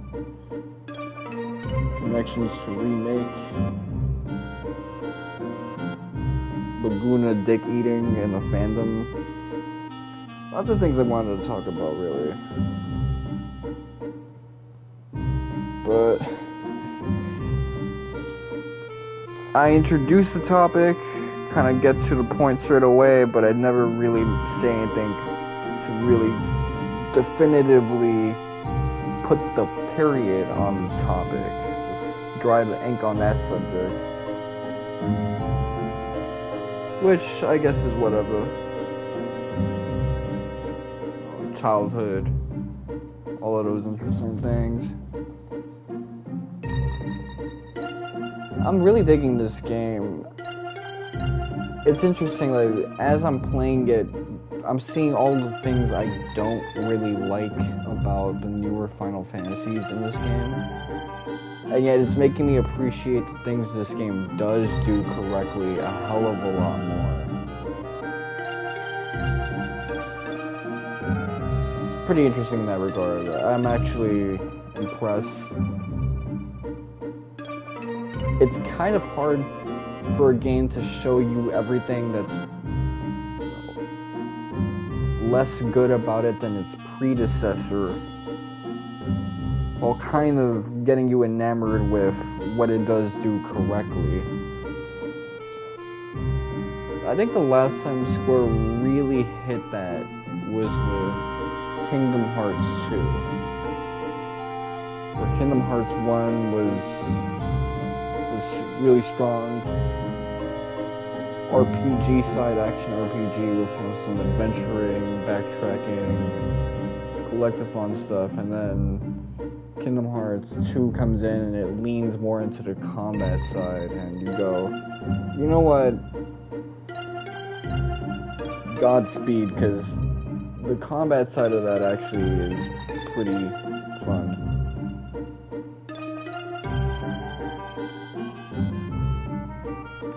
I miss the other aspects, but this is pretty cool. I'm just being able to hold the attack button to get combat through. That was something I would have really loved if Final Fantasy IX had that. This game doesn't. This game has it. And it's free, and the only reason I might not engage with that is because I'd rather spam limit breaks and carefully curate my R1 spam with R1 timing with Squall, which is easy. You just gotta hit R1 as soon as you hear the whoosh. Oh, the setting of this game is a really solid point of it.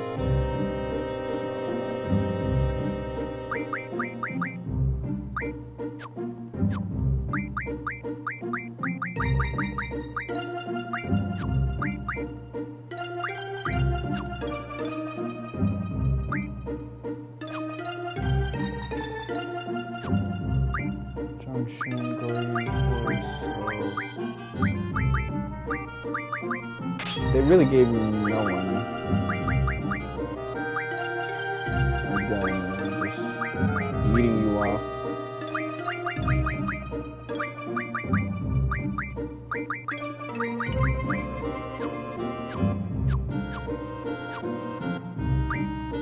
I'm not really digging how bare this game can be.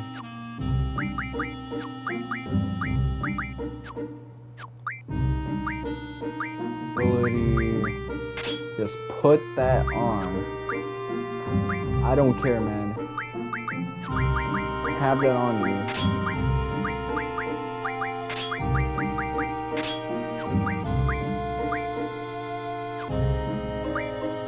If you don't have that shit on you, man, you are messing up.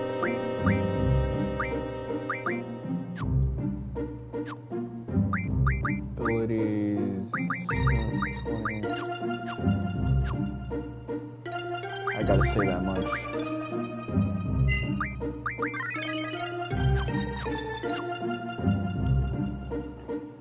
I don't want to write this game's placement too far yet. As I've said, Final Fantasy VIII is kind of my second favorite game in the series.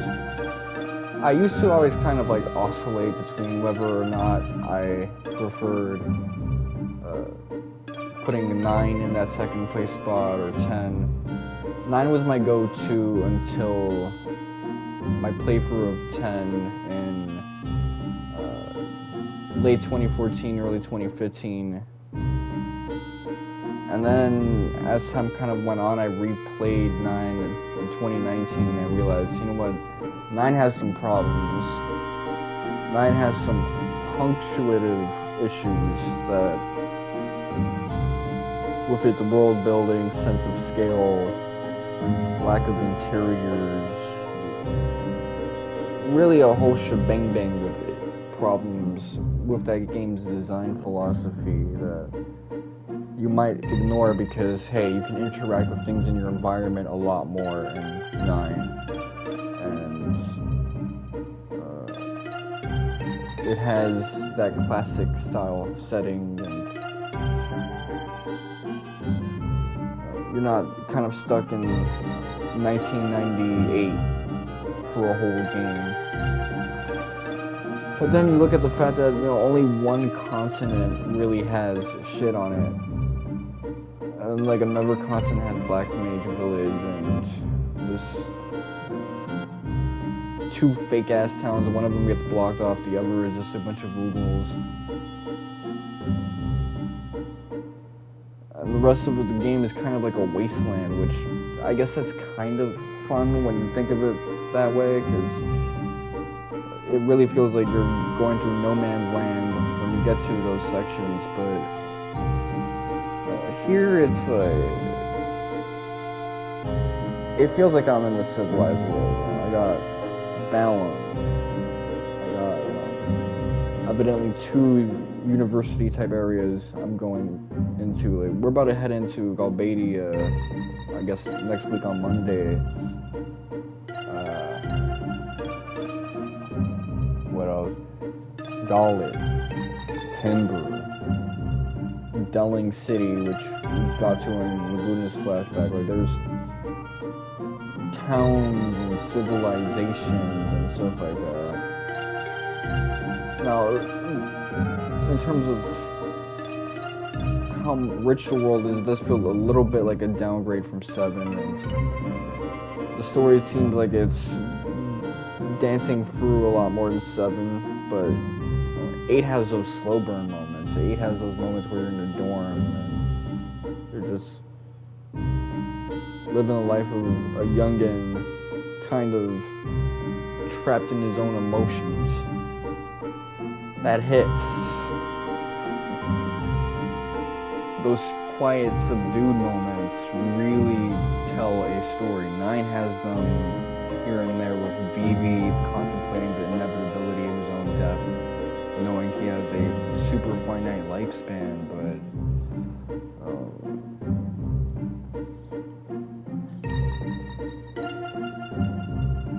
fucking Steiner thinking about, you know, his civic duty as a knight. Garnet thinking about her filial piety, relationship with her mother, what it takes to, you know, really grow up into the role of authority. These type of things. Zidane kind of getting Vivi's thing, but 500 times more intensely, because now he realizes, yeah, he's not just like a weapon created by some alien motherfucker. He's a weapon created by the alien motherfucker.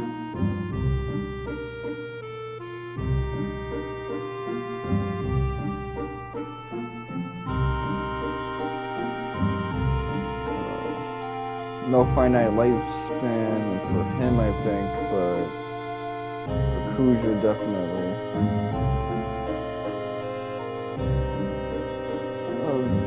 This game, I mean, we're kind of early in it, so I don't know if I'm gonna start noticing more flaws. it's good that we got encounter half. Encounter half really, it's gonna stay on me because I don't want to deal with this game's bullshit.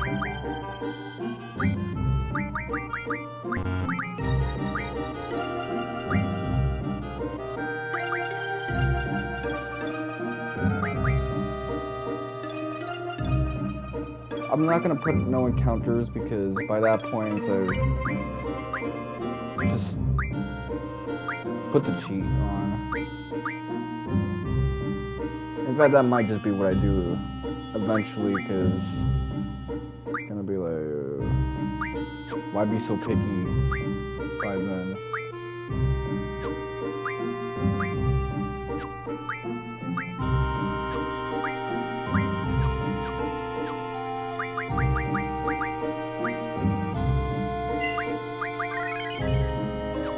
In regards to Ever Crisis, I hope I see some footage that, you know, captivates me, excites me, gets me thinking about where things will lead off with rebirth, I should say. Because I was really expecting them to just really spoil the fuck out of us. Because I held to the translation people gave that at launch you would have the entirety of Final Fantasy VII's story. That just turned out to be Midgar. And I don't know if that was just Itai Kimochi fucking up with the translations again, or if that was a situation of... Because I've seen her fuck up with Kingdom Hearts before. And I've seen her fuck up with some older Final Fantasy VII related news. Maybe even 16 news. And I can't bring her competency into question because she is fluent in 2 languages. I'm not. And she's very good at English. She's very good at Japanese. But translation is just like a different beast, I guess. Live translation, I can understand you making these type of mistakes. Premeditated, written translations of news, well, you gotta do better. But I'm gonna just, that's just me having good faith on Square. Realistically, I have bad faith. I think that they probably did say we're gonna have the whole thing on launch. Probably because they thought they were going to be able to promote Rebirth earlier. They probably thought they were just gonna have a bombshell of promotional stuff.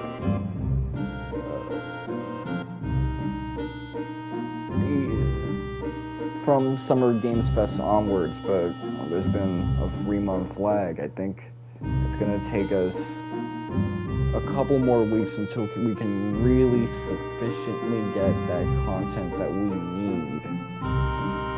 We need Rebirth. I need to be able to see Vincent in a timely fashion from them in a curated process. Because if I see Vincent's design from another source and I don't like it, or Sid from another source, like, that's why they couldn't have all that content in Ever Crisis. That was going to be how you see Sid, how you see Moogle Ketchi, Seifer Sephiroth, Bizarro Sephiroth. I'm not so sure about that buddy, man. I'm not so sure. I'm curious if they're going to have everything for Sephiroth's backstory at the jump. I'll probably have to see Mr. Happy to see the...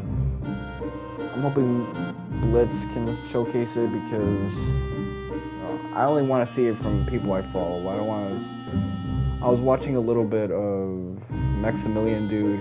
I don't like watching Maximilian Dude. I've lost so many brain cells from his cringe-ass channel intro that even just seeing the motherfucker, it induces PTSD. You don't have a channel intro, it's just you yelling "Let's go" with some guitar lead straight off the 80s. I don't like that, man. I don't like that daddy. But yeah, Ever Crisis News, that's kind of the thing that's on my mind in terms of nerd culture. A little bit of Boruto, a little bit of Dragon Ball Super, but a little bit of One Piece, to wrap up to this Egghead Island arc. But I'm also kind of tired of talking about One Piece. One Piece is on my last nerve, really, just the 1 week in, 1 week out type thing. We haven't had 3 weeks in, 1 week out in ages, and well, that could be because of live action, holidays, scheduling issues with Shueisha, Oda's health problems. Either way, I don't really like that shit. Boruto's been dealing with some nonsense.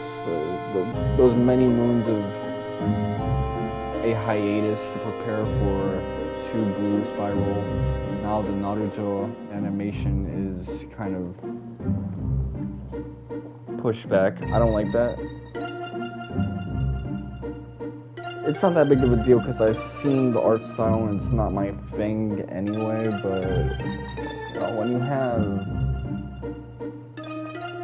a celebration for Naruto where you've got new footage, I want to see that, but whatever. I guess the only people that are really eating right now from the basic bitch, like Shonen Big 3 plus Dragon Ball Shueisha sphere, are like Bleach fans. Bleach fans got it good. I'm watching Suzy Lou react to Bleach. I'm digging that. When I get my moms to finally like up the age rating, I'll definitely binge through Thousand Year Blood War. Watch both them seasons at once. But preferably I want to finish Bastard, because I finished season 1 of Bastard, and that one is actually a really good anime. That one is making up for a lot of the stuff I'm missing out on. It's not like a cool Kino fight anime, it's more like Dark Schneider himself is an interesting character. It's a character study of him. Kind of like the concept of magic, of this heavy metal fantasy bent, and the ironic humor done correctly. It doesn't feel bugman-y, it feels like something straight out of a Japanese boomer. It's almost like Facebook tier humor, but with a little bit more wit and taste to it. Just a little bit. It's still like potty humor, ultimately. But it's potty humor that has respect for the audience. It's not trying to get Facebook likes, it's trying to get your ass to watch the next episode, read the next chapter, stay engrossed with the story. I like seeing the relationship between him and Yoko build. How Lucien inside Dark Schneider is kind of merging with him and making him into a better person, stronger, more caring, more heroic. I like seeing Gaara and May or whatever do their thing. The side characters don't win the fights, but they make shit happen.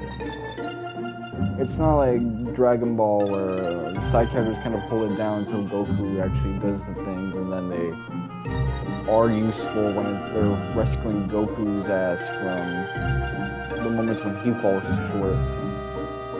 It's more of a situation where they are useful for more than just holding the fort all the time. They don't defeat the enemy, but they make shit happen. Except this time where Yoko ironically made shit happen conclusively.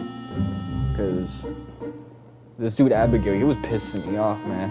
He just had like a second win, and I was like, okay, I'm not so sure about this, but it led to something really cool, so I forgave it. And then the third way, I was like, come on, now you're dragging it, but seeing Yoko be the one to actually put him down, and the way she did it, like she went all in. I appreciated her going full tilt like that, even if it meant that Schneider might be locked into being Lucian, or Schneider with no hope of change for a big remainder if the Dark God coming out of what's-his-face, Sheila, doesn't ruin his chances of transforming with the power of the Virgin. I'm curious what season 2 is gonna be like, especially because of that silver-haired character, the remaining former general, former 4King guy. I mean, he has such a cool design, and I'd like to see how much of a threat he is. I thought he was going to wrap up season 1, but I guess season 1's final boss ended up being Abigail, which kind of ended it on a strange note, but I guess that just means that the story changes so much from here on out that it merits an arc change, and that's whatever. I can respect that. It's holding me and tiding me over until some of these other Shueisha publications can get their shit together. And that I can appreciate. I got a whole 15 episode shebang bang season of content to look at. So, that's cool. The anime opening for the first season is really good. I wonder how good the anime opening for season 2 is, because you got this metal that's English, American guys, and it fits, and it reminds me of the English version of Saint Seiya's anime opening, where it's kind of this high energy, modern kind of 21st century metal or aggressive pop punk in the case of Saint Seiya. Yeah, I like that energy. I think more bands or anime openings should tap into that. Maybe get some American music, some English-speaking music from UK, Australia. If it fits, and you can visually make it a spectacle, have us glued to our seats, just to get that momentum from the opening. Even the ending theme is pretty cool, especially when it's used as sort of like this cinematic thing, not like a standard fare of a closeout with set, clips that's curated, but just an extended closeout to the episode, kind of just feeling like a post-credits scene and a credits at the same time. I dig that. But yeah, there's a whole lot of things I'd like to rant about, but it's all gonna be for next time. I think I should shower and play some Trails into Reverie, get through a chunk of Act 2. It's been your boy, Mr. 107. Thank you guys for watching, and I'm saying